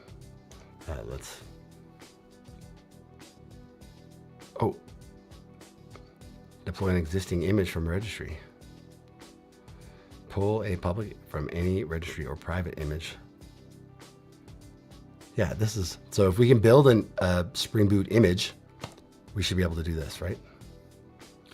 So let's go, and I think I have one that we can use.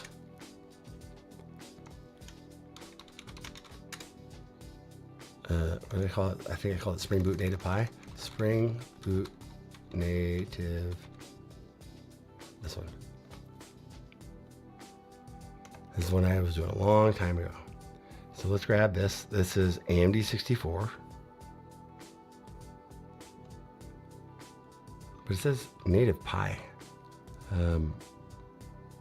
Let's just grab this one.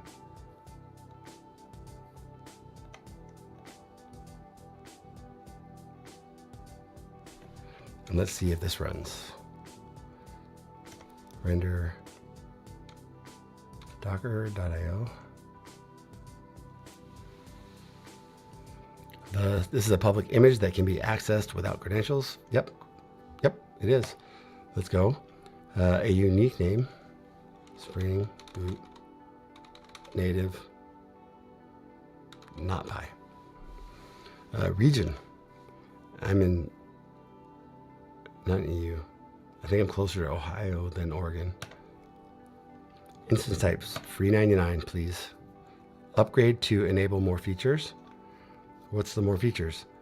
I get 512 megs of RAM with 0.1 CPU. You want to know what? This has 4 cores. $15 one time. Yeah, what infrastructure are we running on? But either way, like this is really cool. Need a custom. We support up to 512 gigabytes of RAM and okay, wow. That's a lot, right? Do I need any environment variables? Okay, no, but that's a cool thing to know. What else is in here? Store plain text files? No. Health? Check path. I think it would be actuator health. The Docker command I don't need. Pre-deployment? Nope, I think we're good. Yeah, this is so far so good.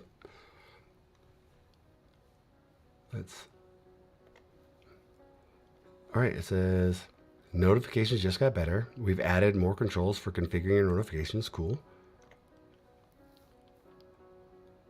Use account default. Yeah. Okay.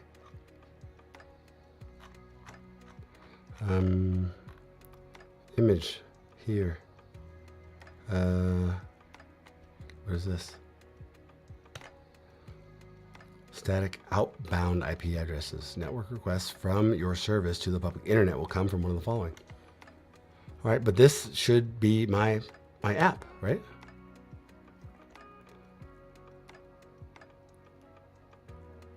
Standing up that image is the native image, so it should start up really fast.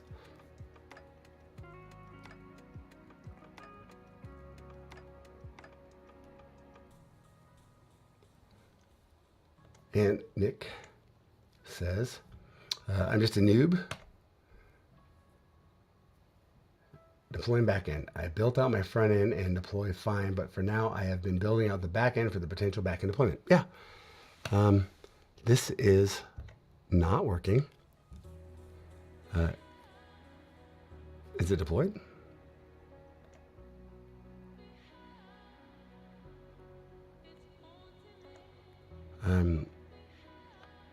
They gave me a URL. Oh, failed. Exited with 82 or run your code. Check your deploy logs. Okay, let's see. Let's see what it says. Failed to launch exec.d. Failed to execute.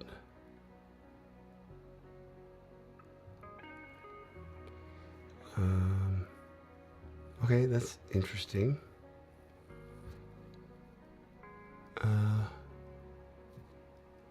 Let's do this. Let's change it. Let's go back to our dashboard and let's look at our Spring Boot Native Pi. And can we edit the settings? Hey, there's the name. Where would I change the edit here? We're gonna change it. We're gonna change it to the one that we're running, that we're working on. We're gonna use an older version of it.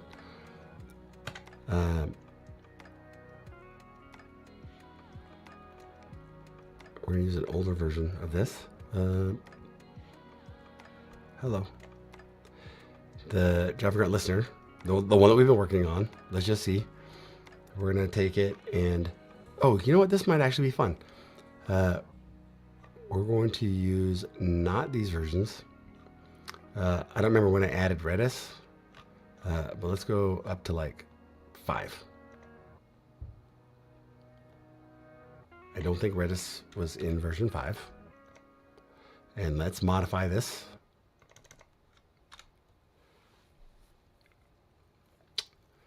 And save those changes. It's going to grab the, if it's ARM64, it'll grab the ARM64. If it's AMD 64, it'll grab the AMD 64. It's starting. It's pulling down the image. The image is 39 megs. Like, fantastic. That's nothing. It's starting. Docs on specifying a port. Detected running on port 8080. Your service is live. So let's go back to our, it should be here, right? That was before we moved our docs. So it works.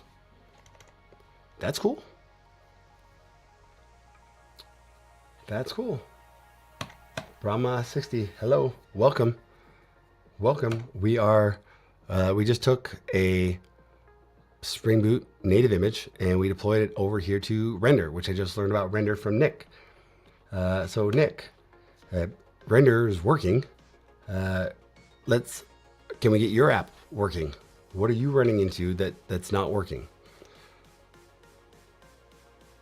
What are you running into that's not working?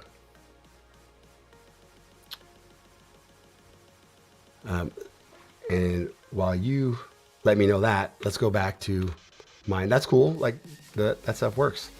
I want to know why this one is a 503. So let's do this. I want to see what's happening. What are my images running into? Docker PS, like nothing's running. Again, I don't remember all these commands. So I'm gonna push this over here. I'm gonna go grab. I'm gonna grab the Spring Boot native Pi or the Docker run.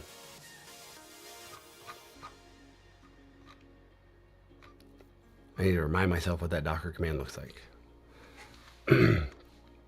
So here, I know I have a new image, right? If I do Docker images, I have a image here that's ARM64 that we just built. And this is the one that was built from within my test.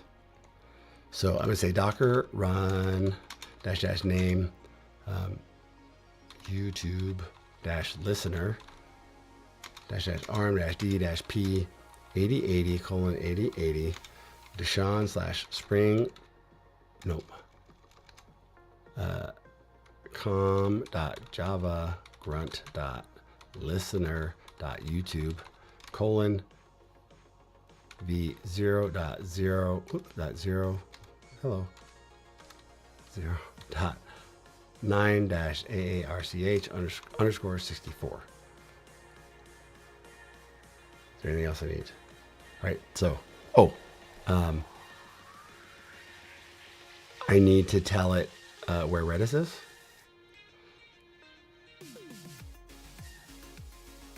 And what I did was down here, when we were running the tests, I tried to tell it where Redis was. Maybe what I should do is I should show that.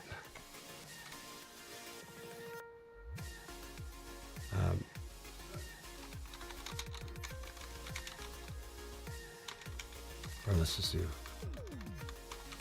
I didn't even do a logger, right? We're going to show it off. Let's show what we're working with. Hello.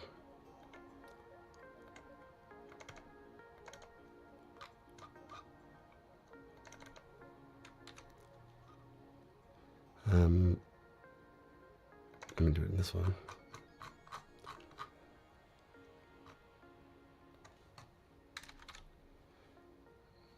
Give myself a logger.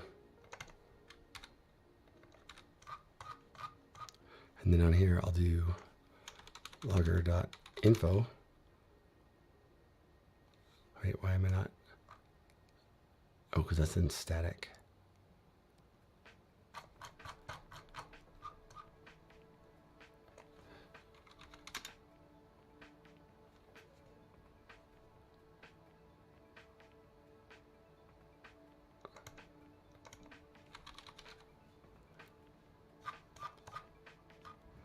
hooker.info. Let me do this.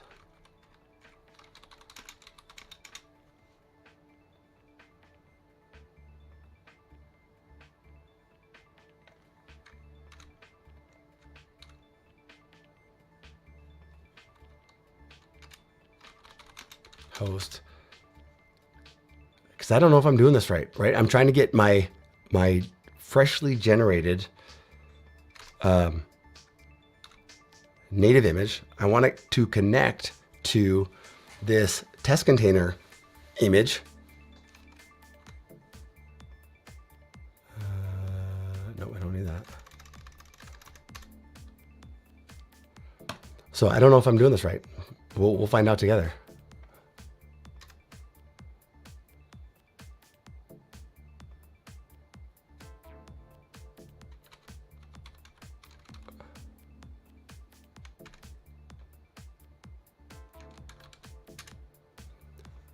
So let's log the port value, and then let's do the host, and let's see what's happening. Oh, what's this? Oh, I can't do that one.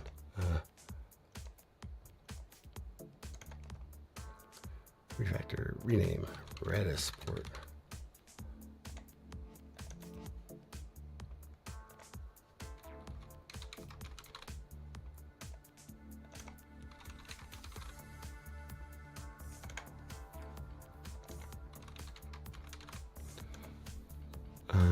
What does it say?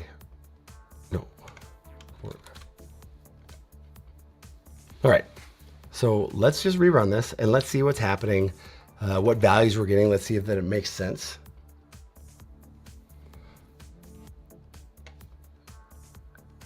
And then what I was going to do was I was going to run the Docker image. So let's just see these values.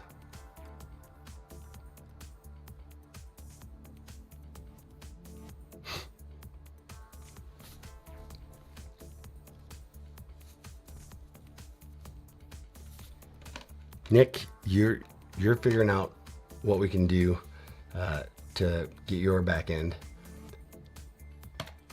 Hey, you're welcome.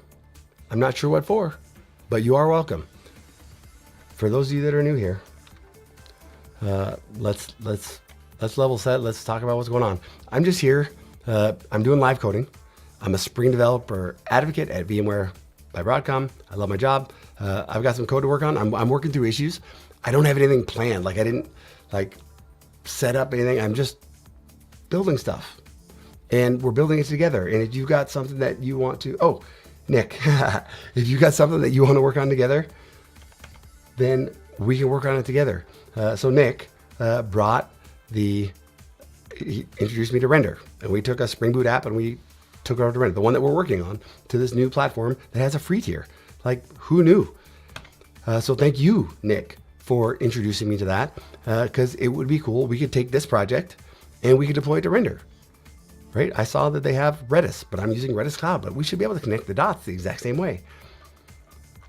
So we're doing stuff. I normally talk about Spring Boot, Raspberry Pi, other single board computers, Kubernetes, build packs, developer experience, and just like getting to production. But I'm here to help, ask questions. Interrupts are welcome. I'll make mistakes. Just keep me honest, like help out. We're helping each other. So we're working on this Spring Boot webhook listener for YouTube videos. We talked a little bit about like how to grow, and I've got some opinions on that. We're trying to get to this Spring AI so we can get the large language models to generate some descriptions and some thumbnails for us for our YouTube videos, for the stuff that I'm doing here. But yesterday we got stuck. We were trying to build these images, these native images, and we pulled in a new Roam tools, and I think that that's the issue.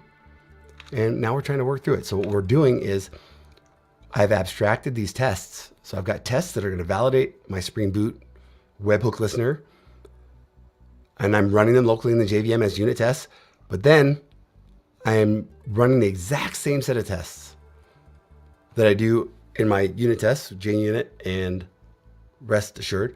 I'm running those exact same tests against a container image that I'm building, a native container image that's for ARM64. I'm building that image starting up that image and then running the exact same tests. But my application connects to Redis. So I've got to not only start up my app in a native image, I've got to connect that native image to a Redis instance and then run the exact same set of tests that I ran with test containers. So that's where we're at. So here, it says that Redis is running, okay? And it says it's able to hit the actuator info. It says that when I pass in a challenge, it understands it, it gets it. So we're doing these things. Yeah, hi, Nick. But when we stand at the actuator health is giving me a 503.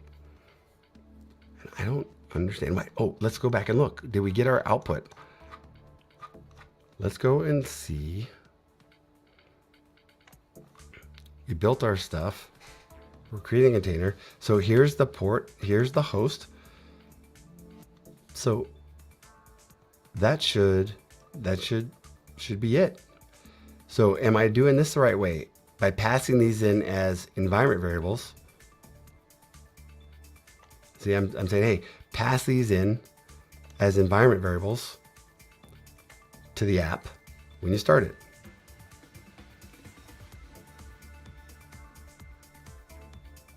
Oh, you know what? I bet I did it wrong. Look I passed in Spring Data Redis port, but I think I want to pass in Redis host. Let's try that.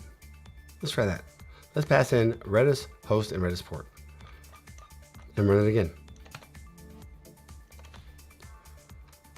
Redis port, Redis host. Does that make sense?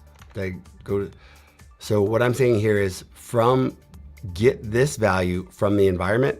Otherwise, if that's not there, use localhost. So since I didn't pass in Redis port, it said, oh, use 6379. So it didn't have the right port. So now I'm changing my environment variables to Redis host and Redis port. Over here, Redis host and Redis port. And let's try it again. Let's try it again. Yeah. Everybody, introduce yourselves.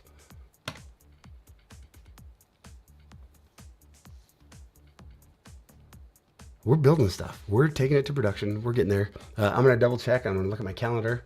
I like to go from 8:30 to 10:30. That's my goal. That's my plan. There is a Paketo working group going on right now that I would really like to be at.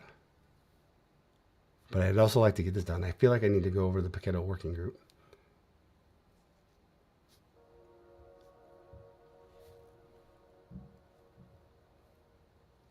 Actually, I feel like I should work on that.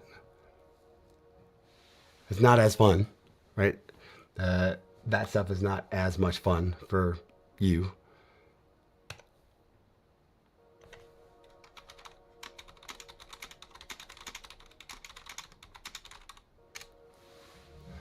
But the nice thing is like for Nick, just this project, I show how to build those native images. And because I'm giving you native images on a platform like Render that's only giving you 512 megabytes, like this is another good example of Spring. I can take Spring workloads and I can run them in the free tier over on this Render platform. And that just makes me smile because before we had the native image, we wouldn't have been able to do that because the free tier only gives you 512 megabytes. So that's pretty amazing. That is pretty amazing. I'm happy about it. We're still building our test. Remember, on this side, my test is building a native image, doing all the AOT processing. I will move this into an integration test so it doesn't get executed in my inner loop. And I haven't done that with Maven. It's really easy with Gradle, but I haven't done with Maven. With Maven, you got to add a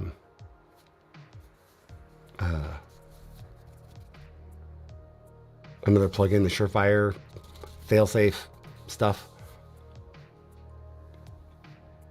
But we'll get there. Okay. So same results, same 503. But let's see what happens. Why are we getting a 503 on the health? That's the first problem, is because our native image app is definitely not connecting to Redis.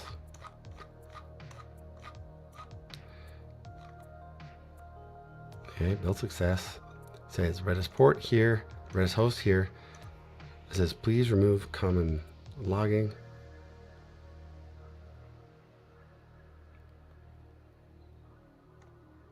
Like, is that something I need to? Because that was that something that came up over here with the invoker?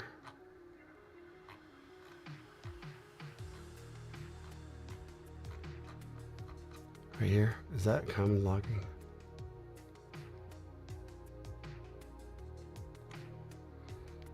Commons IO.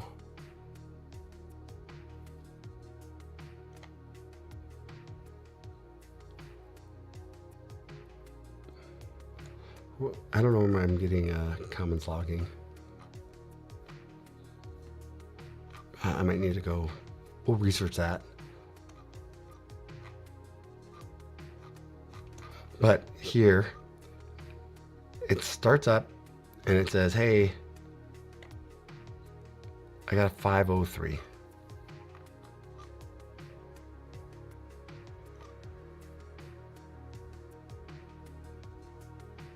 $500.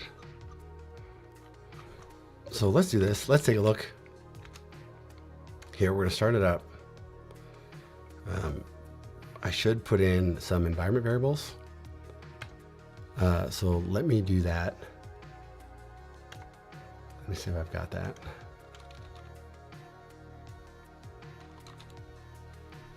I don't. Where did I put those values?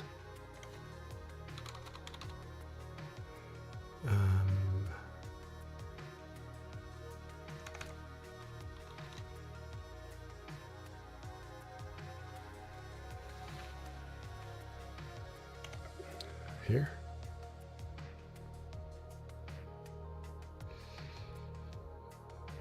Please hold, because I want to give this Docker image. I want to give it a Redis, but I don't want to start up one locally.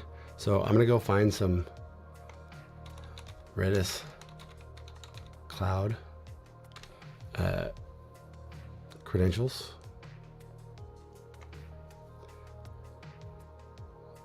And I'm going to put those into my secret store, and then I'll pull them into my environment variables. So we're here. Okay. So Pink Emma, turn your eyes. I'm messing with credentials. Was common mark the Java dependency you talked about for parsing? Yes, I believe I did use Markdown, but I don't have to do that. So Hugo will do all the conversion for you. So you don't need that. Hugo, so let me show you that real quick. File, open. Here, fun, Deshaun. It's called Deshaun Hugo source, maybe? I don't remember. Deshaun Hugo source. So here's my source files. Here is, let's do one that's recent. Where's the JitterTed one? Here we go. So what we have here is, it's a markdown file. It's a .md. So that's what goes into my my GitHub repo. You know, I can put in the images and stuff. This is what I put into my GitHub repo. And then when I deploy it, my little GitHub action runs Hugo in a container in GitHub. It runs it, and then it sends it over to the GitHub Pages repository. So it auto deploys. When I do a commit, it runs GitHub or the Hugo in a GitHub action to do all the Hugo conversion to publish the HTML. But you can do the exact same thing with JBake. I like the plugin Maven Helper in IntelliJ that shows you a nice way to find where dependencies come from. Yes.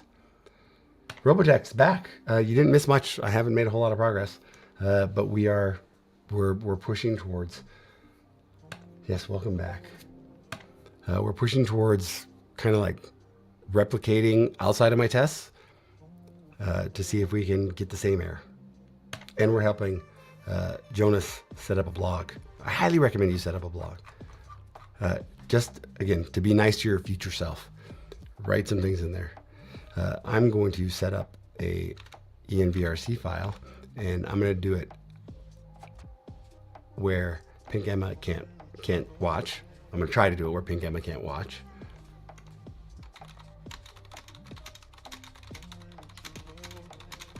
So I got my super long keyword stuff, and we're going to create some configurations inside of my my secret store. So let's make a new one.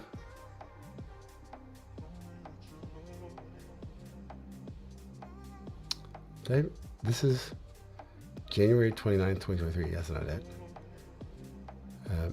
Let's make a new one. Redis Cloud YouTube listener. The username I don't need. The password I do. So let me grab that. Maybe.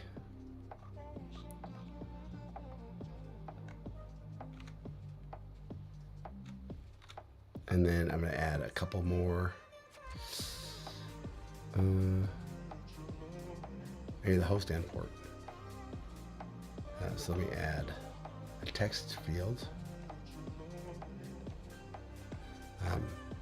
Host.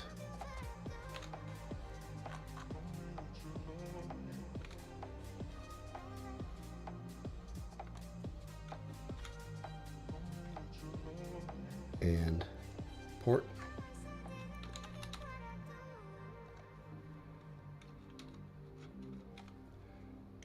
And let's save that. And then what I'm going to do is I'm going to add those to my .envrc. Oops, not there. Here, cd fun javagrunt.com. I'm putting an environment envrc using dir-env, but I'm actually, I think I can do this here now. Let's verify it first. Inside of this project, so that when I'm in this project, I have access to those. So I want to have export Redis host equals, and I'm going to go grab the value from my secret store. Let me find an example, because I don't remember what the command is. Yeah.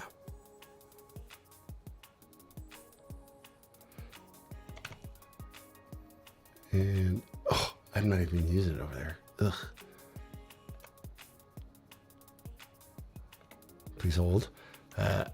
Yeah, try not to put secrets on the stream. Just trying to not put my secrets on the stream. So I'm giving myself a nice way that I can share stuff without putting secrets on the stream.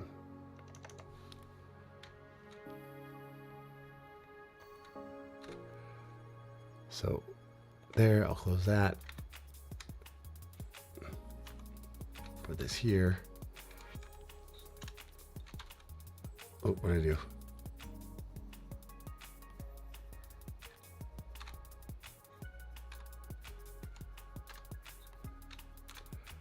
Cool. Please continue to hold. So the ones that I need the Redis host, Redis _ host. I need the Redis port. And I'm going to get these items from my key.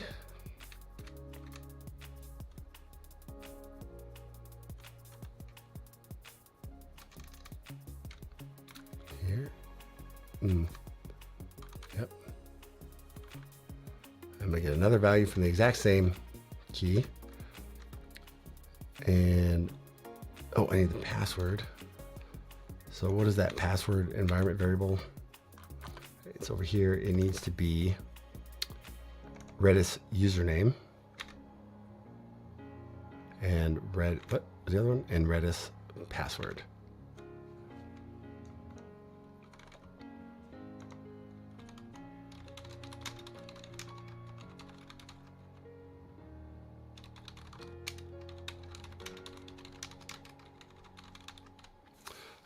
And export the Redis password. I do the same thing. You get item Redis cloud YouTube listener pipe jq-r.login.password. And then these are going to be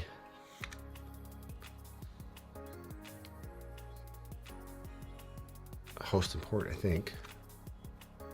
Let me do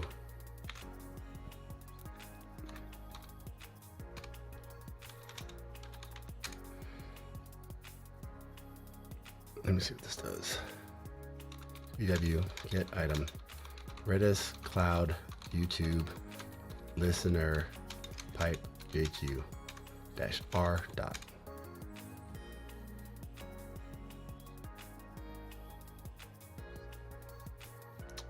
Not found. Redis cloud YouTube listener.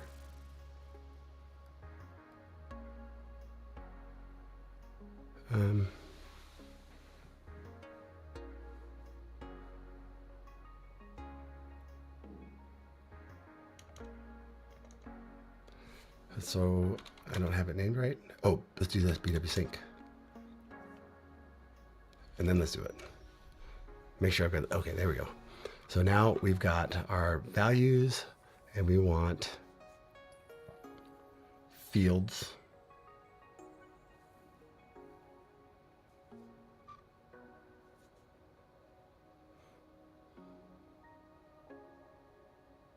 Is it always going to be like that? Yeah.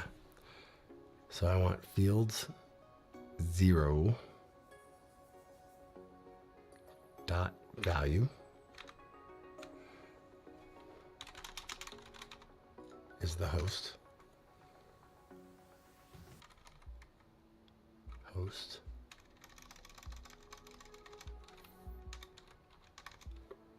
Fields 0 dot,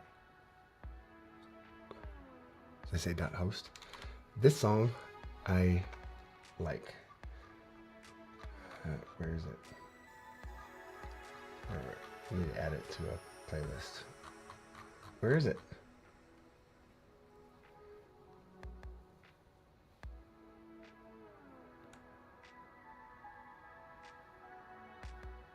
Why can't I find it? Oh, there it is.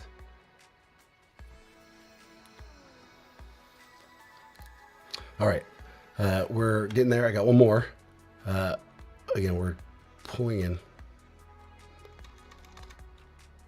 fields 1 dot. Let me double check. Port. I think just value.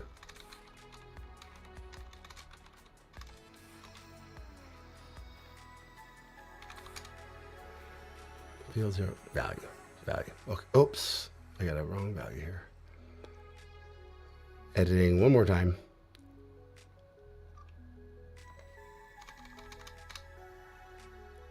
Saving, syncing, and we're gonna get there. So we saved it.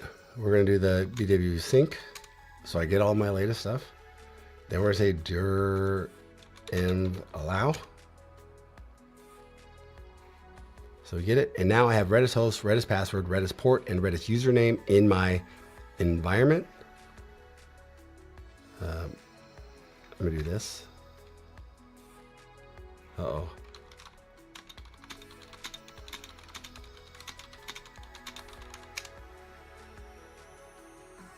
Uh-oh.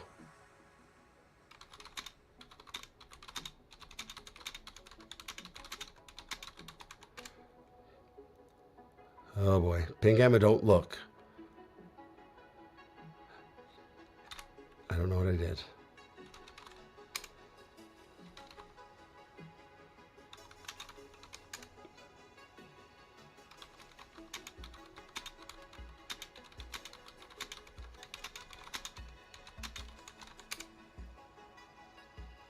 It says Mac failed master password. Why is it asking me for a master password again?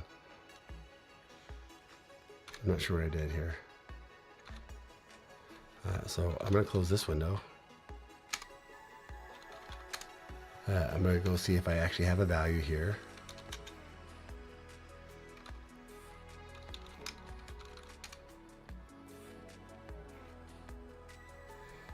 So something's wonky.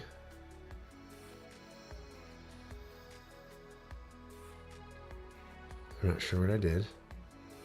So I'm going to close this one. We're going to try it again. Like, let's see. I set up this new environment variable. I got to set up this new shell. And I need to see if I can get if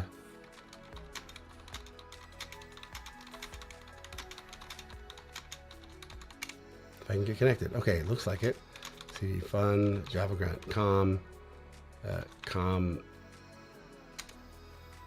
It's loading. It's loading. Okay, I'm gonna make sure I have a value. Oh.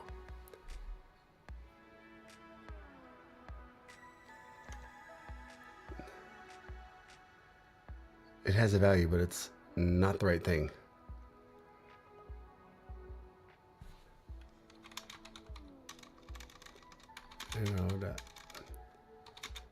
.envrc.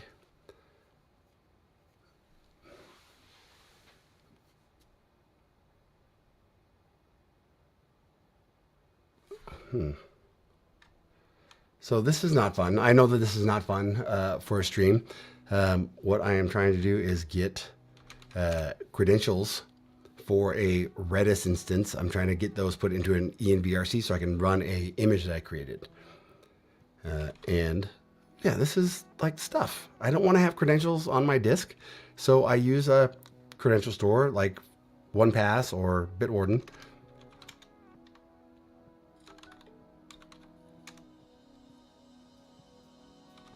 And I'm trying to, yeah, do things. I am.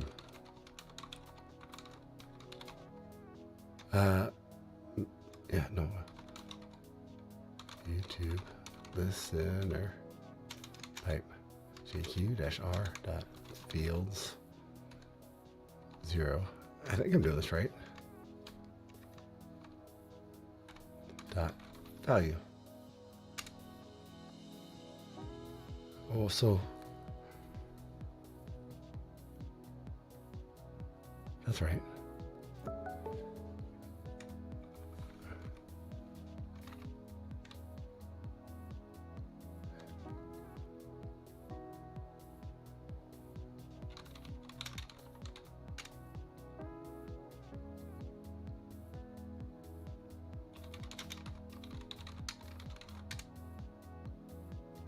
Why is it this?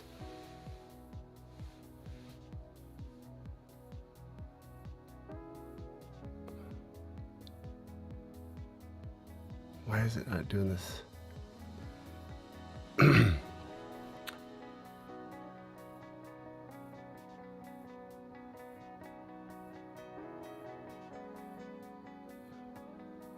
So I'm getting the values from the secret store, but it's not parsing the value.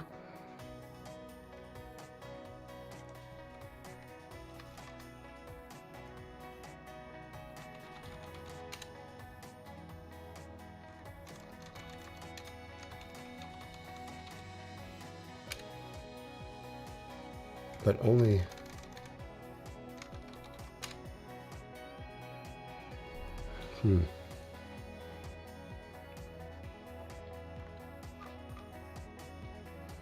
So I did, these two are fine.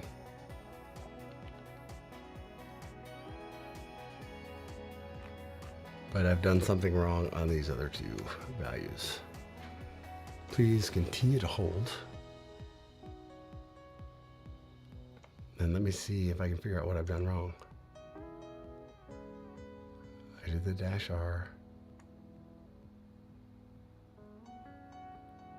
It worked here.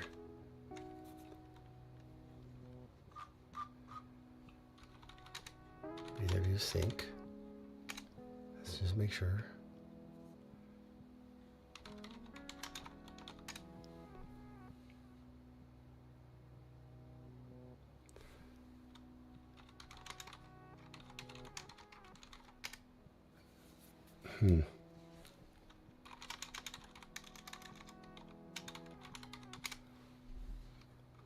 Export.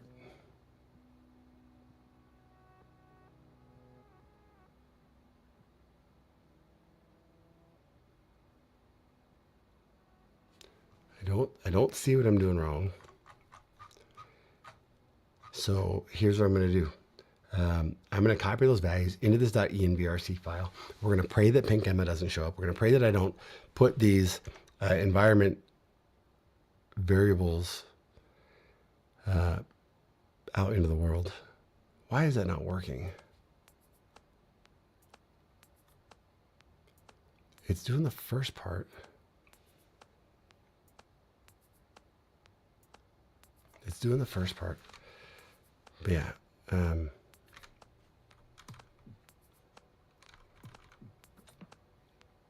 you know what? I won't fret. I won't fret if I make a mistake. Even if pink Emma's around, I'm going to be okay. We're going to put these in here.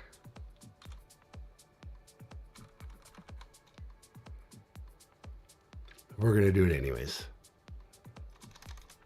Now, I'm not going to put a secret on the disk.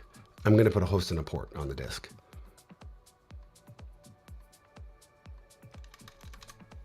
You know, you don't want to just be flaunting those around. But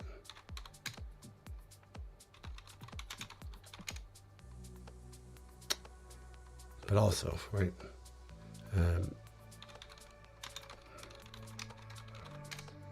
Okay, we got the right value there. We got the right value there. So let's go try this again. Let's go try this again. We've set up our environment variables. We think that our environment variables are proper, but do those get passed into the Docker container automatically? No, Docker pass env. We've got to send those values into the Docker environment. env dash set environment variables. Can I get an example? Read a file of environment variables. Right, that sounds like something I could do.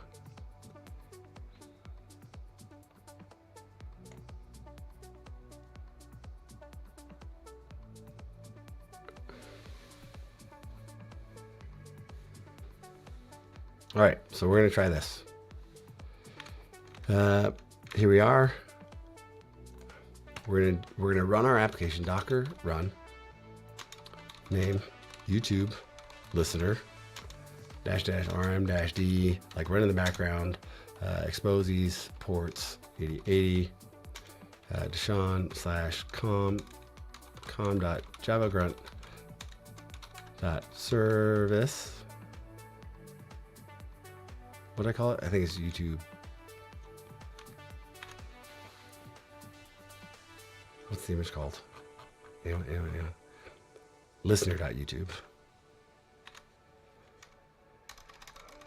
Listener.youtube v0.0.0 9. We also want to pass in red. Oh, how am I going to do this? Yeah. Redis host equals Redis host. I know there's going to be variables. There's going to be stuff here. I know it. -e. Redis port equals Redis port. Redis username equals Redis username -e Redis password equals $Redis password.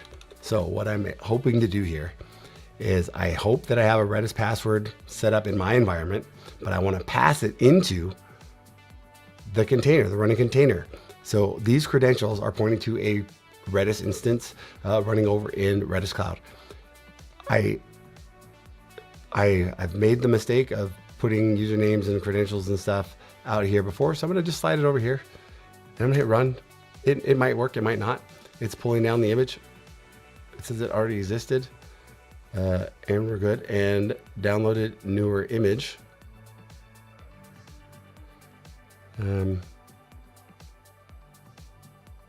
There's no credentials there.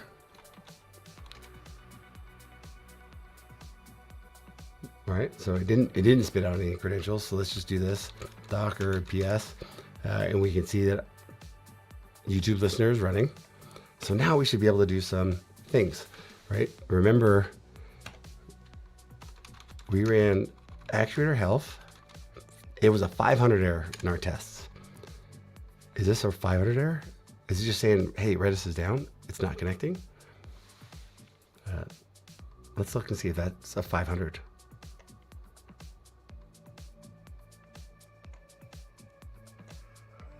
It is, it's a 503. So that's what's happening. It's just saying that Redis is down.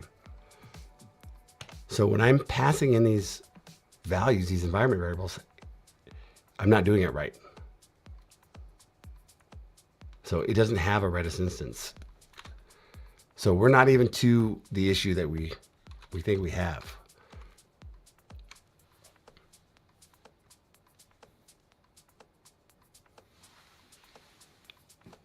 So what have I done?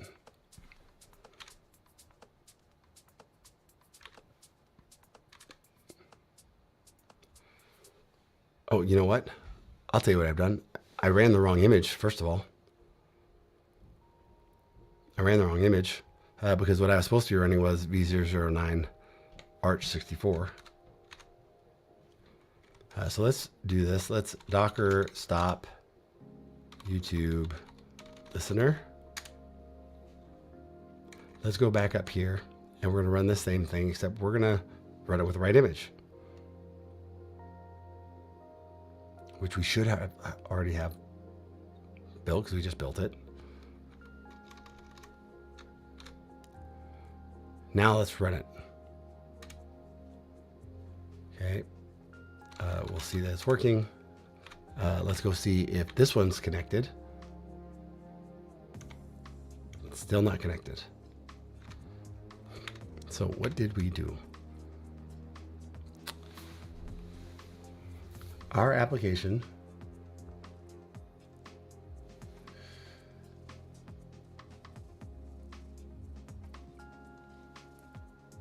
hold on one sec.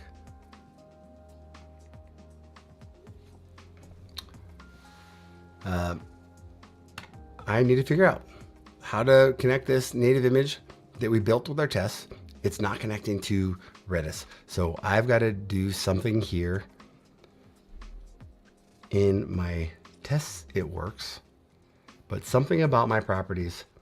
Don't you need the environment variables before the image name tag? Do I? That'd be good. Let's see. Docker stop YouTube listener in the run command. Let's go. Let's take a peek. I believe you. Docker run this. Yeah, maybe. Let's move those. Let's see if that helps. Docker run name YouTube listener RMD P 80808080-E Redis host equals $Redis host -E Redis port equals $Redis port -E Redis username equals $Redis username -E Redis password equals $Redis password. Then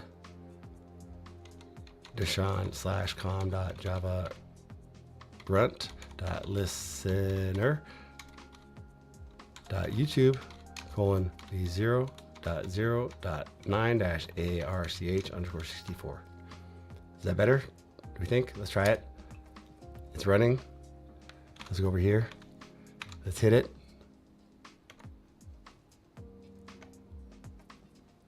Look at that. Boom. We did it. So now we're up and running.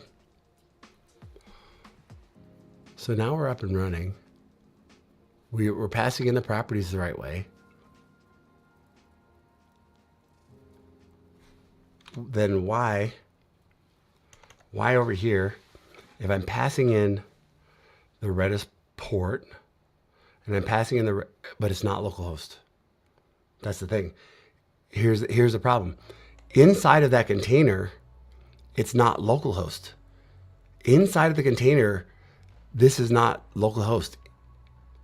This host is localhost to me, but okay, so that makes sense. So here, this is the problem. Inside of that web app, we didn't. It's got its view of localhost is the container that's running the web app. That's localhost. I've got to give that container the address to the other container.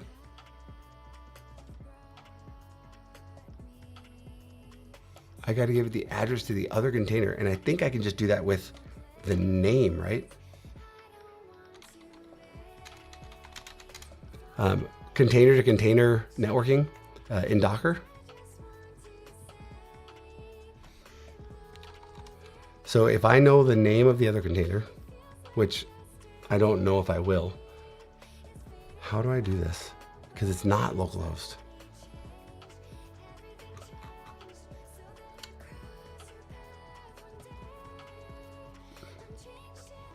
What else? It's not localhost. It's absolutely not localhost. It's something else.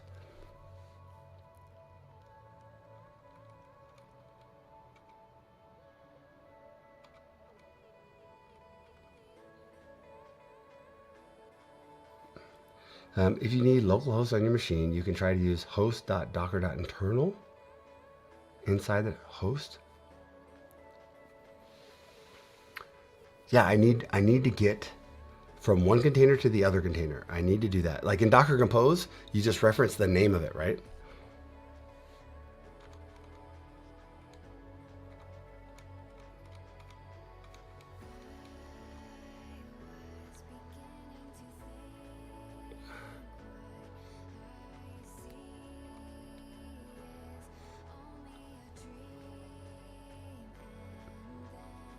So what would that value be? Because I could use the there should be address for localhost on the host. Docker's running. So like when I'm here and I'm running this container, it gets an internal IP address, right? Docker PS. Because Docker has its own networking.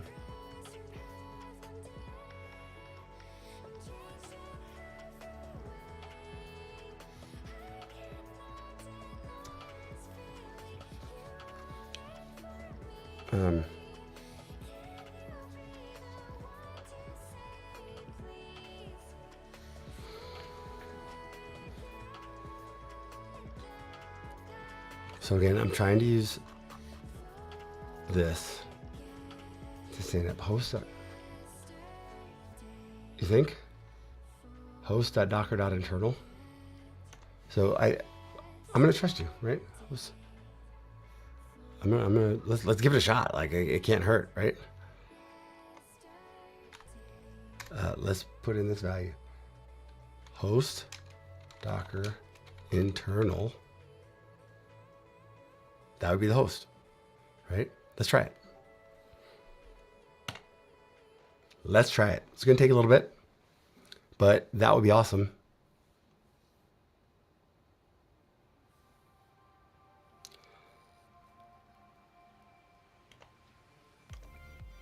Oh, dot instead of colons. Oops. Okay. Stop it.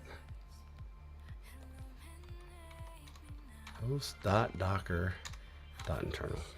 Let's try it. This is why I like coding out in the open. It'd be wonderful if this, you know what? I don't expect that this one will pass. I would like the actuator health to pass. Oh, did it go? Oh, did I get into my little bad state again? I canceled in the middle.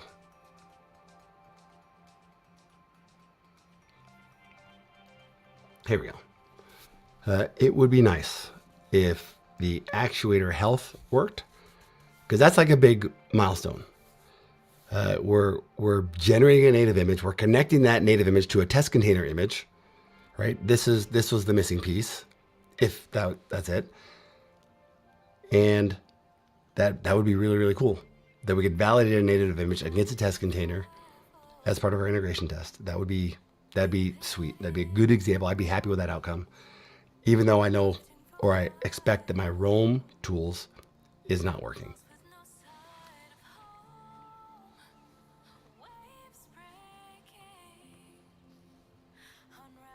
I suspect it, but maybe I was just setting my Redis wrong. We'll see. Jonas, again, thanks a bunch, right? You're bailing me out. But hopefully this is just an example of, I don't have all the answers. Being vulnerable and not being comfortable with not knowing all the answers, I'm cool with that. And I'm going to put this into a GitHub repo, so I'll always have something to go back and reference. So hopefully I don't make this mistake again. I'm going to try to be nice to my future self. Right? These are all just personal repos, personal fun projects where I'm learning. Hopefully you're learning as well. But it'd be cool for me, Jonas, for you to take this stuff and go and run it and do the exact same thing. I would love to see you live stream. You clearly know stuff, right? Let's get more people doing Java in Spring out in the open. That would be fun for me. Yeah, I've used that address in the past, but it might not. It might not. But we're gonna try it. We'll find out.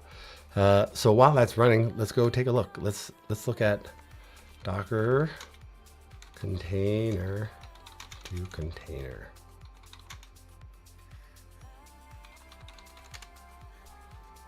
Networking with standalone containers. Use the default bridge network. Yes. Docker network ls.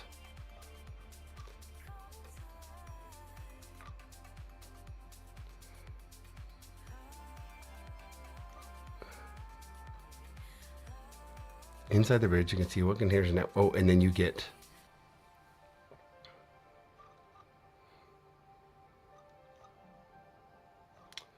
I got to attach. I don't know how to do that.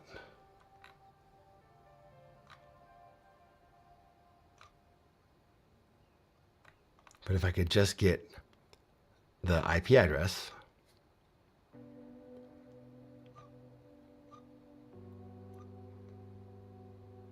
if I get the IP address of that image, we'll see. We'll see here. It's going.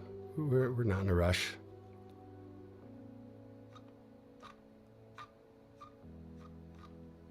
Let me just see if I can do this while that's running. Can I do Redis dot get not host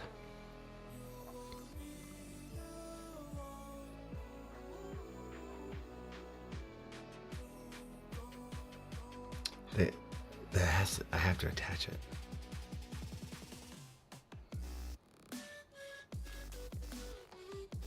Might not be able to do this easily.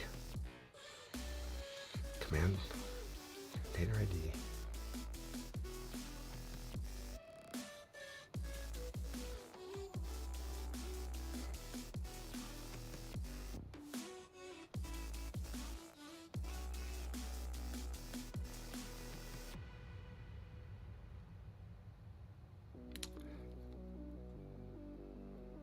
It will. Maybe it'll work.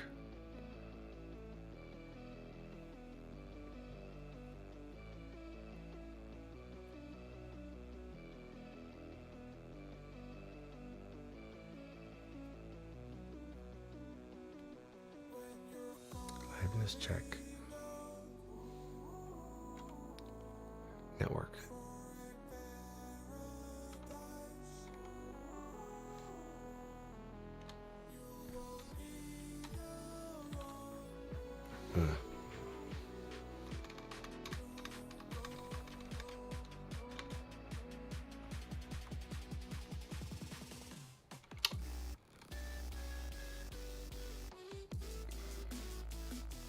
So this is how I would say app depends on,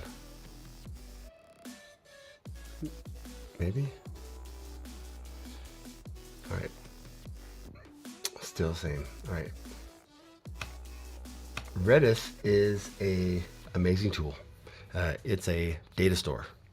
It's a NoSQL data store that has a bunch of different object types that you can use. So you can just store strings, JSON, hash. That's all right. That's all right. I think I am running into a meeting. So I think I went over a little bit. So here's the cool thing. We're still doing it. This is an interesting problem. This is an interesting problem. What I can do is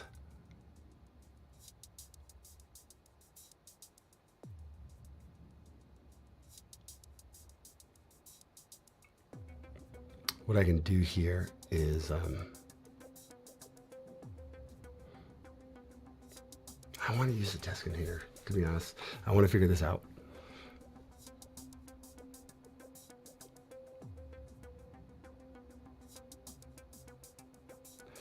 The port's definitely going to be right. We're standing it up here.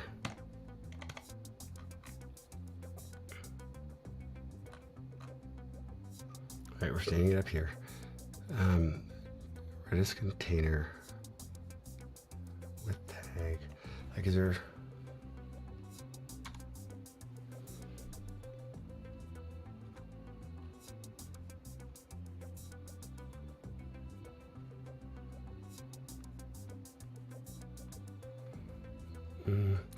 You know, here's the thing. I don't have all the answers, but I got friends.